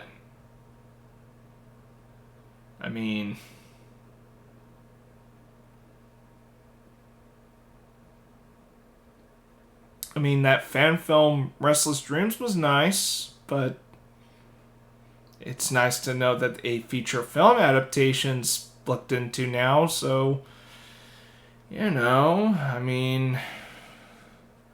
could hope Return to Silent Hill is worth looking into. I'm just kind of thinking, holy shit, Silent Hill 2 told within an hour and a half, 2 hours? Sign me up if it's done right. I'm eager to check that one out if it's in good... I know the director who did the first one seems like a competent guy to do it. I'm just saying, like, okay, there needs to be more people involved that know what the fuck they're doing. That's what I'm just hoping for. Watch the first. I'll look into that first one. Actually, you know what? I might make that a thing this Halloween. Fuck it. You know, to celebrate the remake of 2 coming out, as well as the Return to Silent Hill being announced. Oh yeah, might as well make that Halloween viewing. Shit, I might just do a fucking watch along on that one, just to celebrate. Fuck it, I'll do it. I will fucking do it. I will make sure I will do that. And let's see, because I have Halloween off anyway, so I don't go back to work until November 2nd. Possibly. I don't have that date confirmed, but that's the earliest of November I have scheduled. Which means I've been away from work since last Monday. Fuck.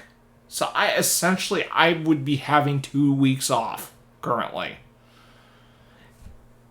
Look, I would have liked to work when I did. It's just that, you know, my health was a bit of a concern by then. So, you know, and my agency is aware of that. So it just sucks that November's a little short on my end because, again, I waited a little too long than I should have.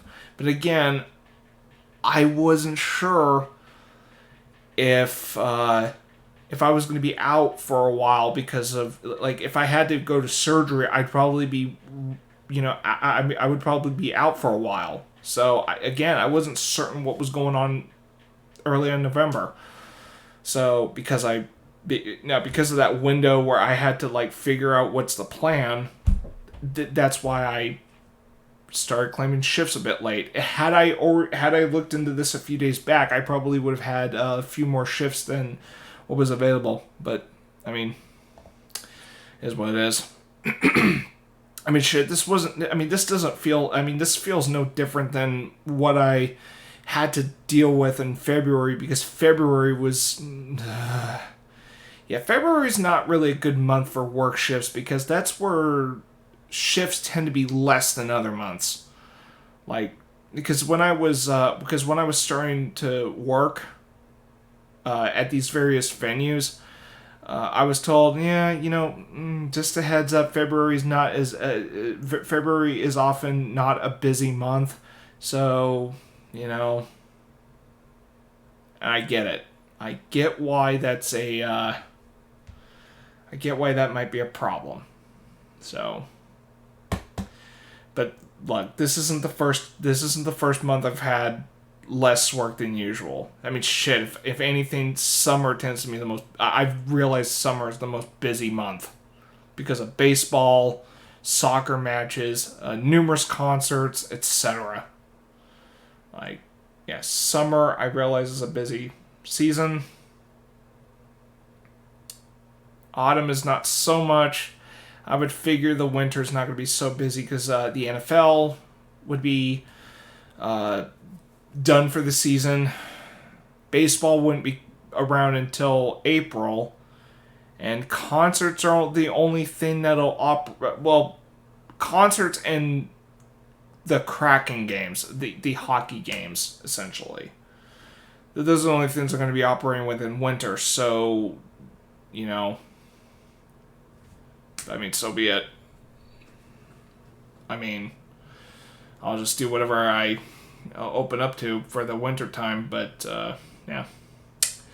But December. Oh, and I guess I should have replied this comment because I realized. So this whole December rates are going to be good and all that. Well, here's the thing: they don't have bonuses for Christmas. My job doesn't operate like that, which is kind of shitty, but I mean, is what it is. I mean, if I just work through December, it's going to be no different from any other month, really. But I mean, if they did raise a few rates here and there because of Christmas season, fine, whatever. I mean, that's great. But if they don't, I'm just like, what the fuck ever. Here's the thing regarding this job I'm doing. I only intend on sticking around for this sort of thing for 3 years. So I'm approaching 1 year through. Once it hits the day after Christmas, that'll be when I have reached 1 full year. Because that's when I started. So if I do this for 2 more years, that's probably going to be my jumping off point when I do find another job that probably gets me more time and whatever. The only reason I ever took this job in the first place was just work experience, because I fucking needed some. Because prior to this, just 1 month at Costco, which is a I guess supermarket. It's not like your typical grocery store. I mean, they have like a shit ton of products there, and they also sell products in bulk. I used to work at Costco, and that did not last long because, for one, it was seasonal, and secondly, my fucking bus transportation fucked me over a few times, which caused me to be late, which caused me to be fired. So but man, I can't believe the fucking public transportation fucked me over that time, and boy, I was pissed. Like, when I was let go, I actually went to the bus driver and said, you know what?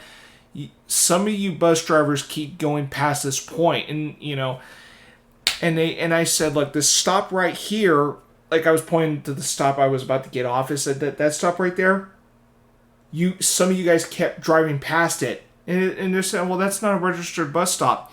I'm like, well, why is this sign up there? And it says, well, it's up there because we're gonna start, registering it.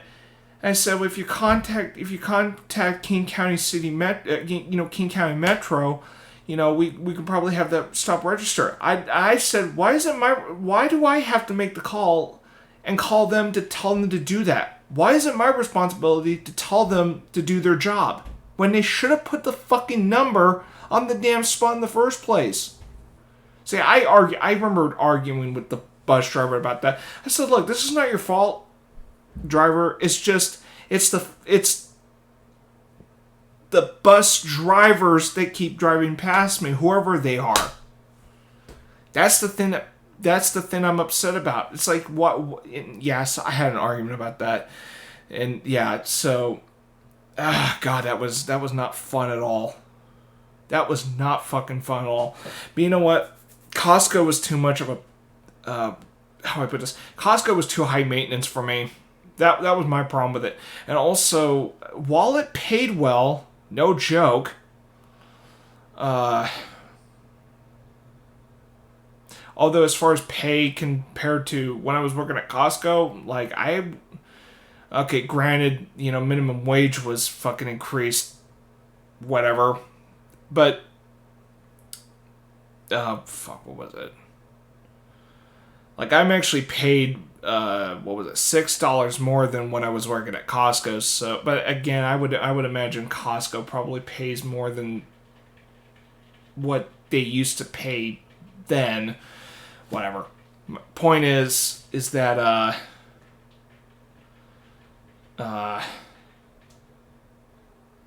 the hours were not manageable for me, because there were some days I had to get there early, and then some days I was being there late. It was just and also their hours were not flexible, so they had to go exactly with what I was given. And if I really had to have some days off, I would have to report. I would have to fucking just write a form and do all that shit.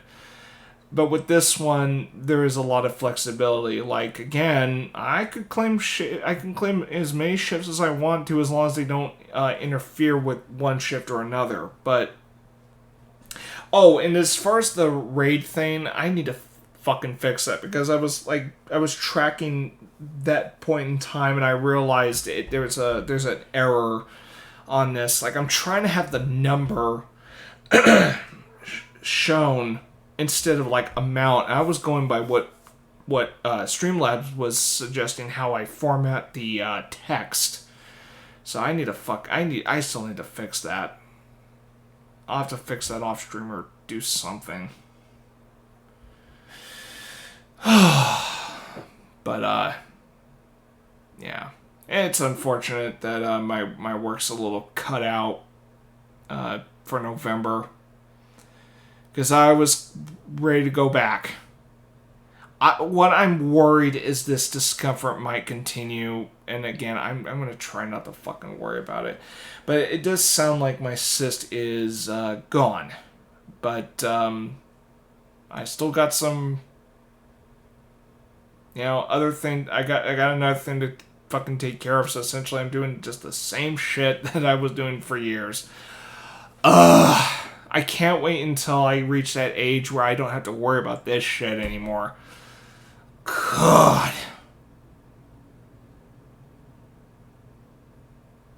It's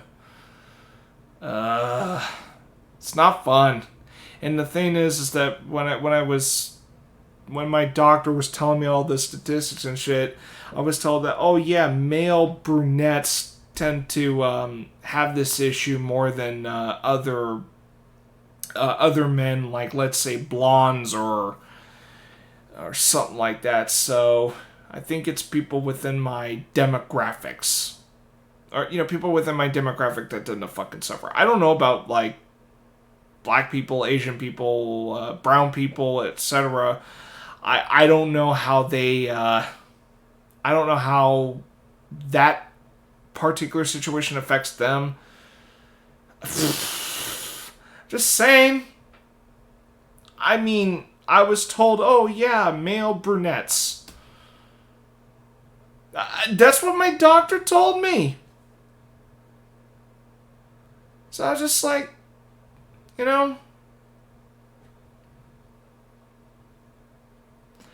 But it's a thing. It's funny because a while back I was, not... Actually, my doctor was female by then. Or, well, not by then. My doctor was female when I... No, my doctor... Oh, God. I'm making it sound like the doctor I'm referring to is trans, and she's not. I'm just saying the doctor I had is female. So, that's what I meant to fucking say. Again, I'm fucking tired, man. I'm a little... It's been a bit of a long day today. But, oh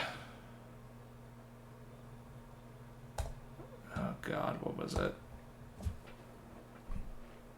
But yeah, like, it's funny because I think a while back I was not, willing to disclose, like, what this health issue is.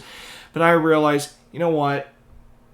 There's plenty of male streamers out there, and and I figured if any of them are having discomfort while sitting down, it's like, okay, have that fucking checked, because it would, look, there's been a couple streams where I was not in a comfortable state, so it's like, well, why the fuck should I hide it at this rate? So yeah, it is a health condition, so, as long as people are aware of this medical condition, they'll probably, consider that a fucking warning if anyone else suffers it, because I'm not the only guy that suffers with it. There's been people that have dealt with it too. So, yeah, there is a cyst that there is a cyst that can get right up the fucking ass crack. It fucking hurts if you suffer with that. I've been there before, and it's not fun at all. It fucking sucks. So, it's not fun to deal with. And to all the guys out there, if your ass is starting to hurt, and I mean if it really starts to hurt, get it looked at. It wouldn't hurt. Just don't sit on it for very long, because there will be painful consequences if you let it fucking wait. So hopefully I just maintain the area, and hopefully that's, you know, the end of it. So I don't have to fucking worry about it for months. So that's the last thing I fucking need, is to worry about it for weeks and weeks and weeks and then realize, oh shit, there's something else going on. So, yeah, it's not as bad as it doesn't feel as bad as it was a couple weeks back. I mean, I'm starting to feel like it is. I think the cyst might have. Because, I mean, I remember when I was applying the warm compress, like, I saw something kind of funny looking, and I thought, ugh. And I think what might have happened then is that the cyst probably, you know, drained and all that shit, so I think the warm compresses did the trick. Now I just gotta fucking maintain the area now. Like I usually do. You know, I know this is like fucking, you know, I know this sounds fucking gross to some people out there, but yeah, it is a medical fucking thing, so... Look, and here's the thing. Everyone's got an asshole. Even Noir's got an asshole.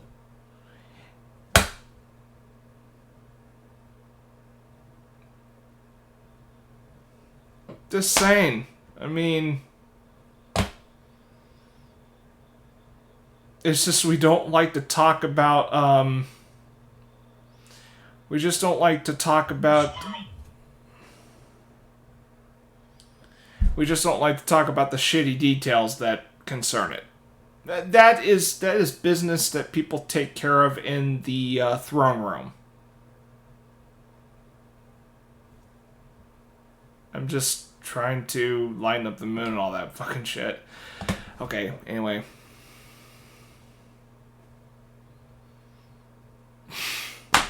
Well, this is a fucking weird way to end the fucking session, that's for sure. And, yeah. Anyway, I will be back for more Majora's Mask tomorrow, and, I'm gonna let Noir in, because he's being a fucking crybaby bitch. Hello, you little bitch.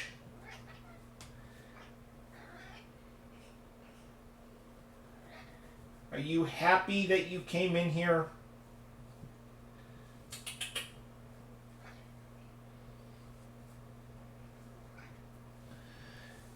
Come here, fluffy boy. And Noir's a chatty boy tonight. Come here, chatty, fluffy boy. Come here. Hey, pussy. Come here. Come here. Can I pick you up? Okay. Well, can I please pick you up, or are you just gonna keep rubbing my fucking leg? Come here.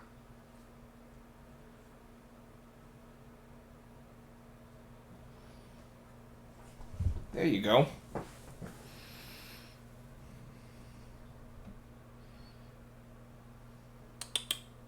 Hey, fluffy boy, don't fucking step on the keyboard, asshole.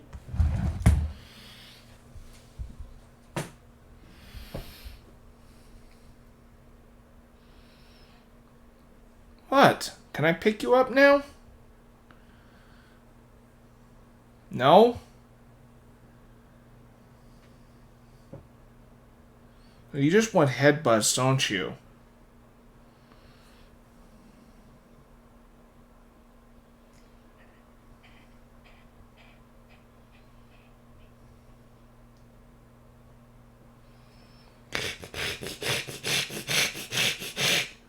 Is that noise you fucking make?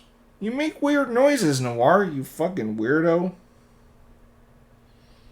Oh, yeah, now I give you a headbutt and then you just fuck off? Well, fuck you. You fucking asshole cat. I'm tired of your fucking bullshit. Bullshit. You just cause a bunch of fucking bullshit. It's a bunch of fucking bullshit. You fucking ask for headbutt, I give you that, and you just fucking get off the table like you're gonna just fuck off. Well, it's a bunch of fucking bullshit. That's how, honestly, my mom has a bit of a... My mom came up with that, what do you call it, that phrase. My mom's not from the U.S. South or anything. Even though she was born in Colorado, then lived in Oklahoma for a short time, but she was never from like Alabama or Mississippi or any of those states. But I think after a while, because there were times where she was just annoyed with having to make like phone calls and stuff, because a lot of important phone calls that she had to make were all automated, and she just got tired of like having to have like technical difficulties and such. And then like one of these days she says, "Oh, I'm just getting sick of all this fucking bullshit." And then that kind of started that whole like Texan styled fucking way of saying bullshit. So yeah, so I kind of borrowed that little in joke from my mom. So, and also like my mom's annoyances with squirrels, that played a part in my my little running gag with me being irritated by the motherfucking pimp squirrel. So that whole rivalry, that's kind of based on my mom's slight disdain with squirrels, because squirrels kept fucking with her plants that she was trying to grow. So that's why she calls them sons of bitchin' squirrels. So yeah, but oh god, I don't remember what my mom exactly was complaining about, but she was saying it's like a bunch of fucking bullshit. What the fuck?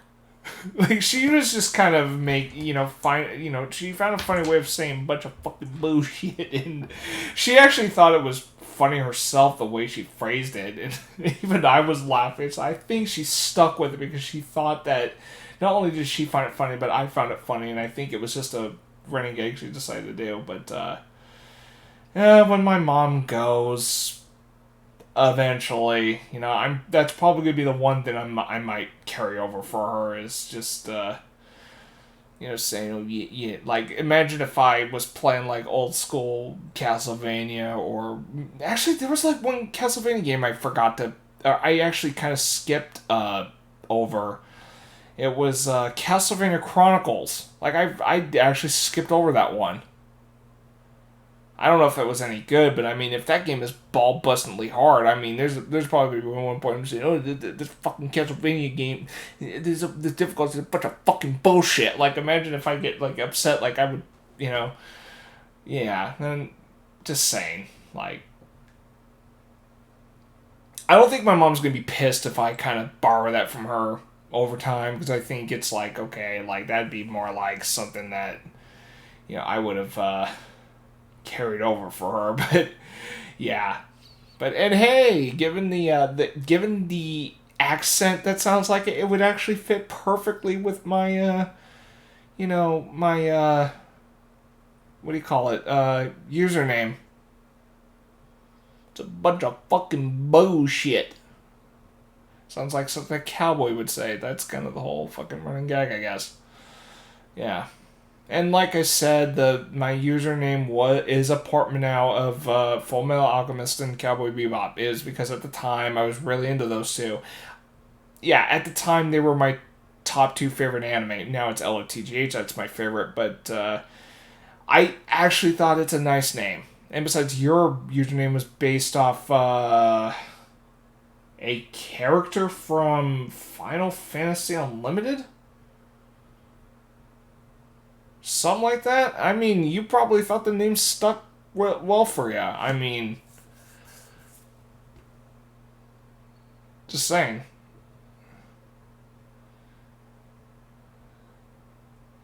Oh, you will continue the Moorhead family tradition but teach your kids shit, from Clay Davis. Okay, so here's I have a bit of a twist on Clay Davis's shit.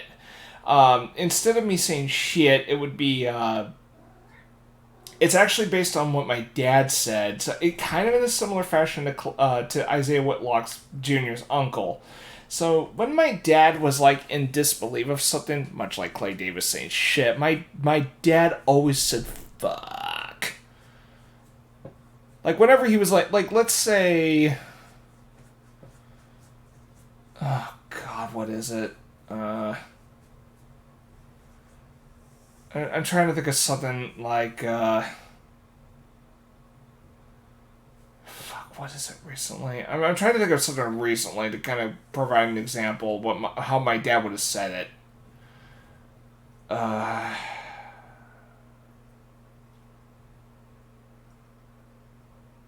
What happened recently? Fucking A.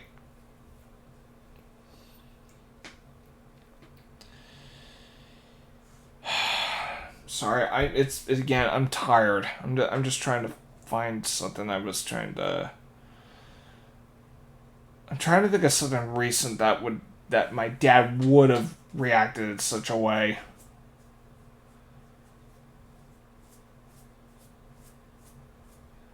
Fuck, my leg's itching too. What the fuck? Okay, for example, fuck. Top of my head, Helena Taylor, when she said, "Oh, I was offered 4,000," and then turns out, oh, she was actually offered more. Let's say my dad was interested in that sort of thing, he'd be like, "Fuck," something like that. That's how I would have. I mean, that's probably the one thing I probably would have.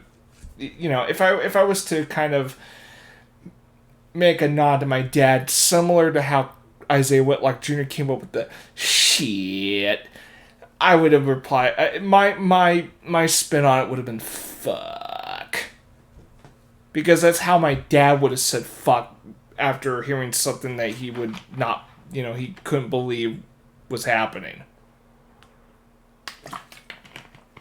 You know.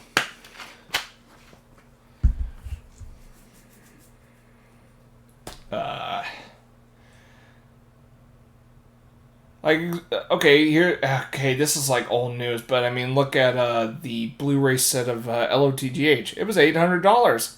$800? Fuck. Like, yeah, my dad would have. That's kind of how my dad said the word fuck whenever he couldn't believe something. He's like, fuck. He had a silly way of saying it. So I'm thinking, like, look, if I was to kind of throw a little nod, just for humorous effect, that's how I would have said it, just for the hell of it. And then, again, bullshit, like, I would kind of borrow that the way my mom said it. I mean, I would have my reasons, but, and yeah, I realized throughout the years I've been doing Twitch, yeah, I'm aware I've been dropping F-bombs all the fucking time. I get it. Like, maybe it's just because it's, I guess I'm just unfiltered when it comes to streams or some shit. It's just, yeah, I don't think anyone's fucking complained that much, so. Or maybe because the last few years I've been just, I don't know, fucking crazy, that I don't think anyone gives a fuck anymore. I just realized I'm dropping F-bombs all the damn time, like, in the last 5 minutes. Whatever. Like, that's what happens when that's what happens when I don't have a filter, I guess. I don't know. Maybe it's just because I'm not so concerned about what to say during a stream, except for the common sense, do's and don'ts. I don't know. It's just. Anyway, it's 11:01. I overstayed my fucking welcome on this one. I've been rambling for like an hour now. Yay. But hey, there's more where this game's coming from tomorrow. So tomorrow I will be continuing the Legend of Zelda Majora's Mask. I will be doing the Woodland Temple sections. So I'll practically do side quests and anything related to Woodfall Temple. Once I'm done with Woodfall Temple, I'll save the Snowhead Temple for the next day and so on. So it's going to be like whatever stuff I would do leading up to Woodfall, and then after Woodfall, that's going to be the session there. I might do Contra if the... Fuck it, I might do Contra in case the next Majora's Mask session turns out to be like a 2-hour stream. Fuck it, I'll do a 2-hour... I'll do Contra as an extra, and that's only if... That's only if the Majora's Mask session was shorter than I expected. I would like to do Majora's Mask streams like 3 to 4, maybe 5 hours. Because I got a feeling these sessions are going to be like hours. But if it's like 2 hours, that's all long it takes. Then I'll probably do some more streaming to compensate for it. We'll see. I might do Breath of the Wild tomorrow. Really depends. And on second thought, fuck it. I'll just stick to Majora's Mask. Maybe I'll do Yoshi's Island before then. Might as well do Yoshi's Island. Fuck it. I mean...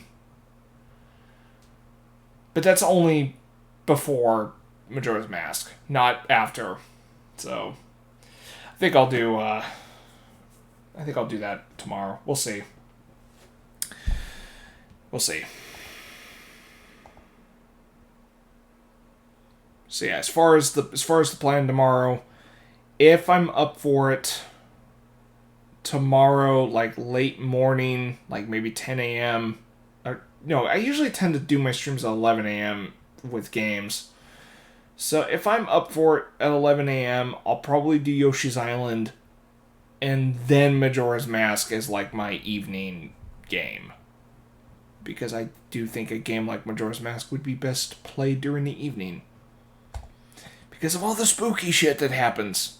And who knows, maybe I might deal with the horrors of the moon and Halloween. Although I'm probably going to have to try to do that at some point. Because I'm probably going to get... Hello, asshole. You fucking dickhead. I was gonna give you headbutts and you just fuck off. Well, fuck you, Noir, you fucking pussy bitch. You asshole. Sick of your fucking bullshit. The entire you making fucking glares at me, you prick. Ugh. Anyway, so Yoshi's Island's a 50-50 tomorrow, but Majora's Mask is definitely tomorrow. Now, Halloween's going to be a little tricky, because, again, I might be interrupted by trick-or-treaters that night. We'll fucking see. Because, yeah, there's some kids that are walking about during Halloween. And no, I will not be dressing up as Michael Myers at all.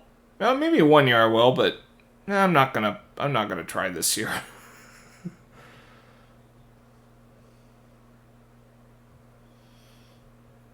I mean, shit, imagine if I was dressed up as Michael Myers and I didn't say a fucking word, I just hand them candy. That'd be kind of fucking funny, though. I only dressed up as Michael Myers on 1 year. Yeah, the mask didn't look too bad on you, though. But hey, you know what? Maybe you can actually, give the actual Michael Myers a strict talk, and then and imagine he said, "Shit, that's all it takes to deal with Michael Myers. I can't believe," or he goes, "Wow, that's all it takes to survive against Michael Myers. Shit."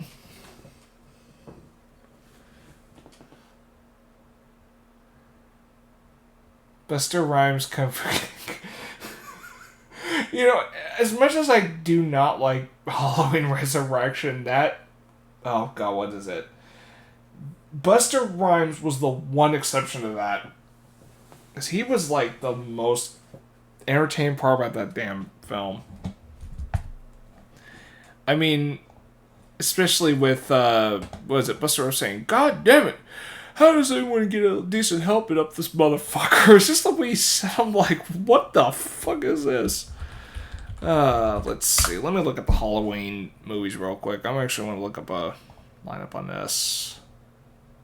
I'm trying to remember how I felt about those ones. Right. So the first one, I mean, it's a classic for a fucking reason. I mean, it's the best for a lot of people. I mean, damn. I mean, I don't think anyone can. I don't think any of the Halloween movies after can beat it. I mean, that's a guaranteed. Like the originals, the damn, you know. It's not DeviantArt link. It's not DeviantArt link. That's an actual like promotional image. So yeah, the original, I mean, is a guaranteed, the best.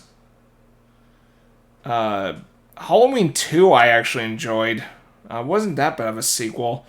Halloween 3, I know some people shit on. I actually don't mind it. In fact, I kind of wish Halloween was an anthology series, now that I think of it. And yes, it's got Silver Shamrock, which is stuck in my fucking head. Halloween 4, fuck, I'm trying to remember. Some kid, I think. Is that the one with the kid? Or was that 5? 5 was the one with the kid. I do not remember what happened in 4 now that I think of it. I remember thinking the 4th one was okay. 5th one, same thing. Curse of Michael Myers, which was the 6th one, I thought that one had an interesting production history, but I didn't care for that one much.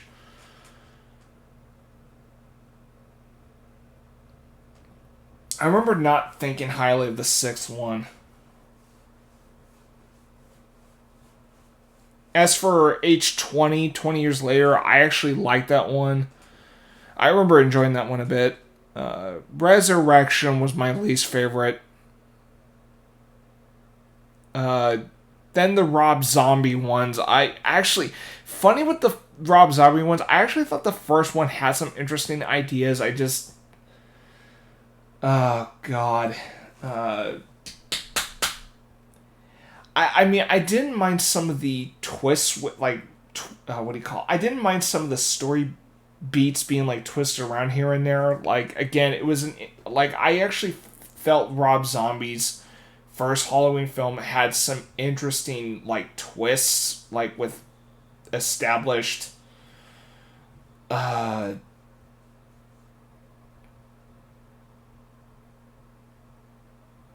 talking about the first one. There's a reason I'm not bringing up the second one. I'm talking about the first one. The first one was a different take on it. I understand why it was being looked at as a different take on Halloween. The second one I remember thinking was fucking shit in comparison. But the first one, on its own, I thought, well, this, one thing I remember thinking, that wasn't so bad. It was okay, clearly this was Rob Zombie trying to do his own version. That way, he's not trying to, he's trying to do his own spin while, God, I'm trying to find the phrase for it. He's trying to do his own take that doesn't feel like it's bastardizing the original. He's trying to, Rob Zombie turns all his characters into hillbillies. I mean, that might be true, but I just remembered, the first Rob Zombie Halloween was, a different take on it, and it was, very obvious that it was a different take on it. It's just that, well, maybe how I feel about the first Rob Zombie Halloween film might be a bit different these days. I just remember when I first got into it, I'm thinking, oh, this is a different take on it. This feels like an alternate version of the same thing. That you could separate it from the others. It was meant to be, his own version of it. It's just too bad the sequels compared to it. Then there was 2018, which I remembered liking to some extent. I think there was like a few things I was just like, what the fuck ever. Kills. There were some things I didn't mind about it. Like, I actually didn't mind the mob element to it. I just think the screenwriting could have been refined in places. And then Halloween Ends. What the fuck?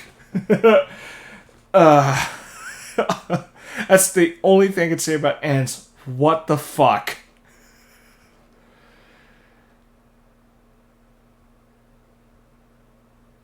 That one, there's a reason I kept saying if they just had the final 15 minutes tie into kills, it would have worked. Like, the whole phrase, evil dies tonight. Like, if you were to, if you were to, I guess you could say, if you really wanted to, like, if anyone was to fan edit fucking Halloween Kills and Halloween Ends, like, take out, or, just, place the last 15 minutes of Halloween Ends into Halloween Kills, and I actually think the sequence would have fit better. Stranger Things Season 4 did it shit. Wait, what? Stranger Things Season 4 did it shit. Wait, did it shit? Wait, what are you talking about?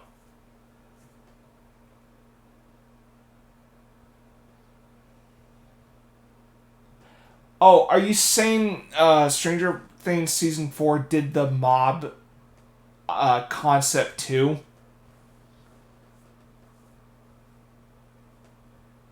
Completely dead subplot, only Chads are doing vigilante justice. Okay, so you're saying that oh wow. So you're saying Stranger Things Season 4 had a worse did it worse compared to Halloween Kills. Okay. I see. But yeah, as far as the Halloween franchise goes, like, okay, like, if there's one I stick to, it's the original. Some of the sequels ain't too bad, it's just the sequels vary in quality.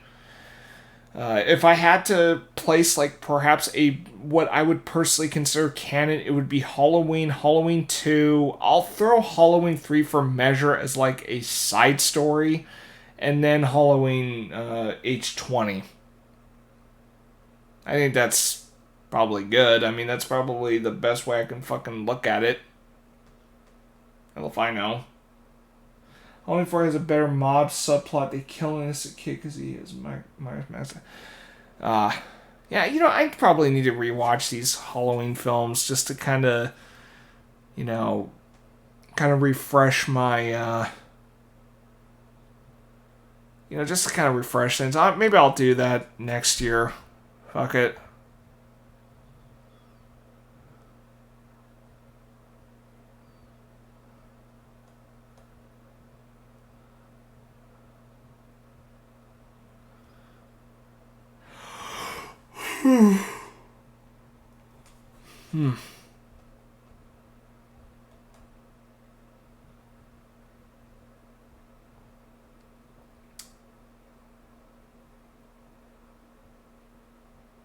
Yeah, and I think the reason I'll wait on watching Halloween is just because I don't feel like marathoning the Halloween films leading to the fucking Halloween Ends, because I did not like that one much.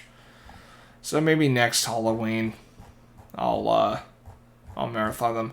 And then when I do get the Curse on Michael Myers, I'm definitely gonna look into that producer's cut because years ago I just didn't, before there was another method, let's just say, I didn't know a means to access that cut. So, and I know there does exist a physical release of the producer's cut. In fact, let me see if there's a fucking box that I can look into for this.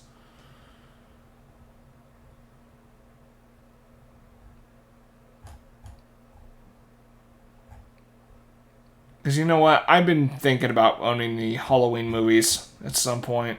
How much is the 4K? Holy fuck. 120? Well, I know I'm getting like numerous films for it, but I mean, shit. But what do they have? Oh, up to 2002. Well, fuck that. Why don't they have the David Gordon Green ones? The hell?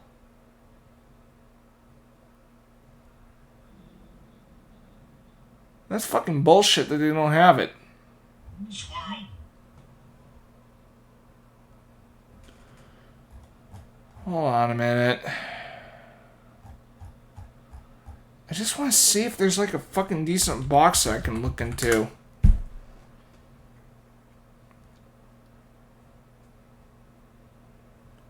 Okay, limited. No, fuck that. That's not what I want. Okay, there's 10, but that's leaving out the... Otherwise, is there like any decent fucking set I can look into? Shit, I might just get just these movies individually. Fuck. Although, I don't know. There's a Halloween Blu-ray collection, has the producer's cut. Alright, hold on. Fuck it, I'll look it up. How much is this thing? Holy fuck! Oh, hell no! It's like $309. Hell no. That's way, way, way too fucking much. Holy shit. I guess it's out of print now that I think of it. Damn.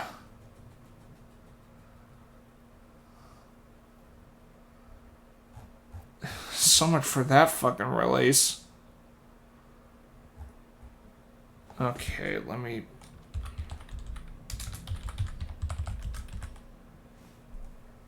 Okay, is there any other box sets I can look into? There's 4K, but it's from 95 to 2002, so it's not the fucking release I would want.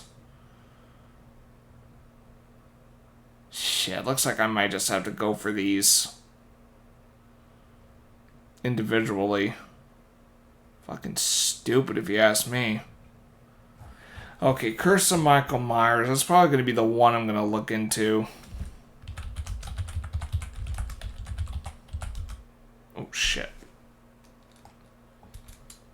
Curse of Michael Myers.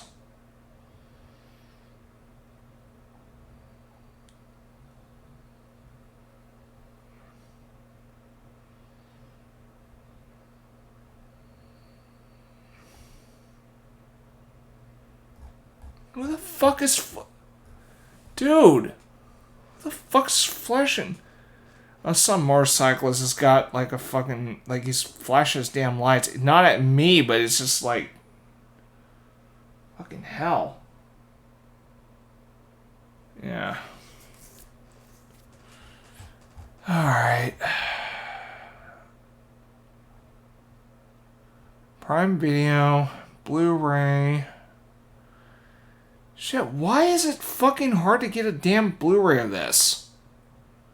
Fucking ridiculous. Oh, fuck. $70 for a fucking producer. That clearly is out of print now with the way that's looking.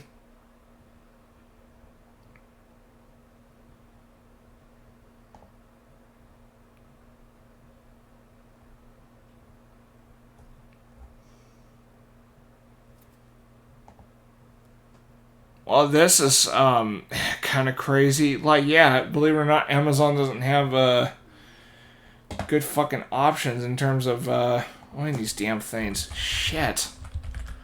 Okay. Let me look for producer's cut. Let me see if there's any fucking options open.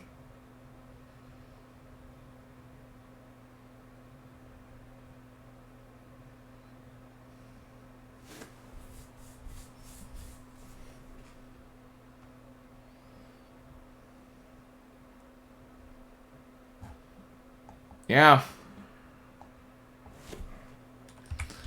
Well, let's see if the 4K has it. Yeah, why they don't include... Oh, wait a minute. Wait a second.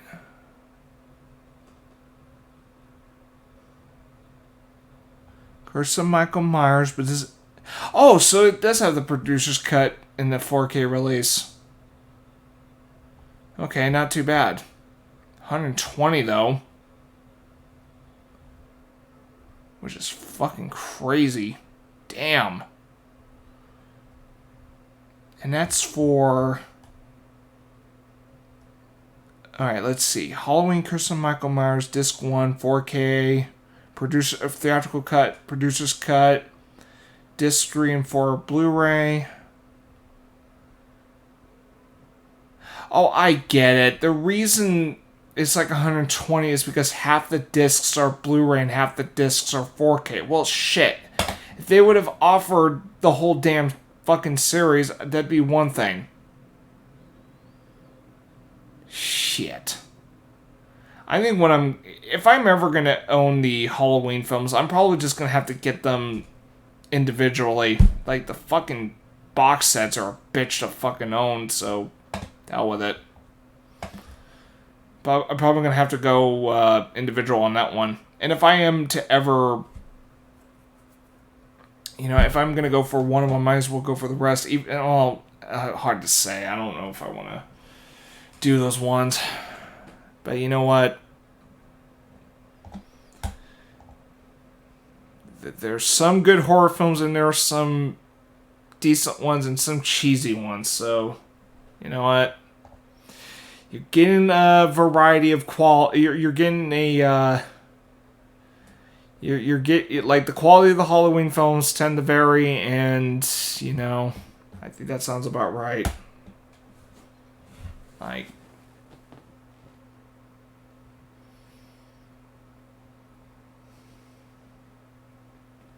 I don't know. It's a Halloween series worth owning. The first one's worth owning. The rest, I'd say, up to the viewer. But I'd say watch them on streaming or find another way to watch them. Rent them, whatever. Do what you will regarding everything else after the first Halloween.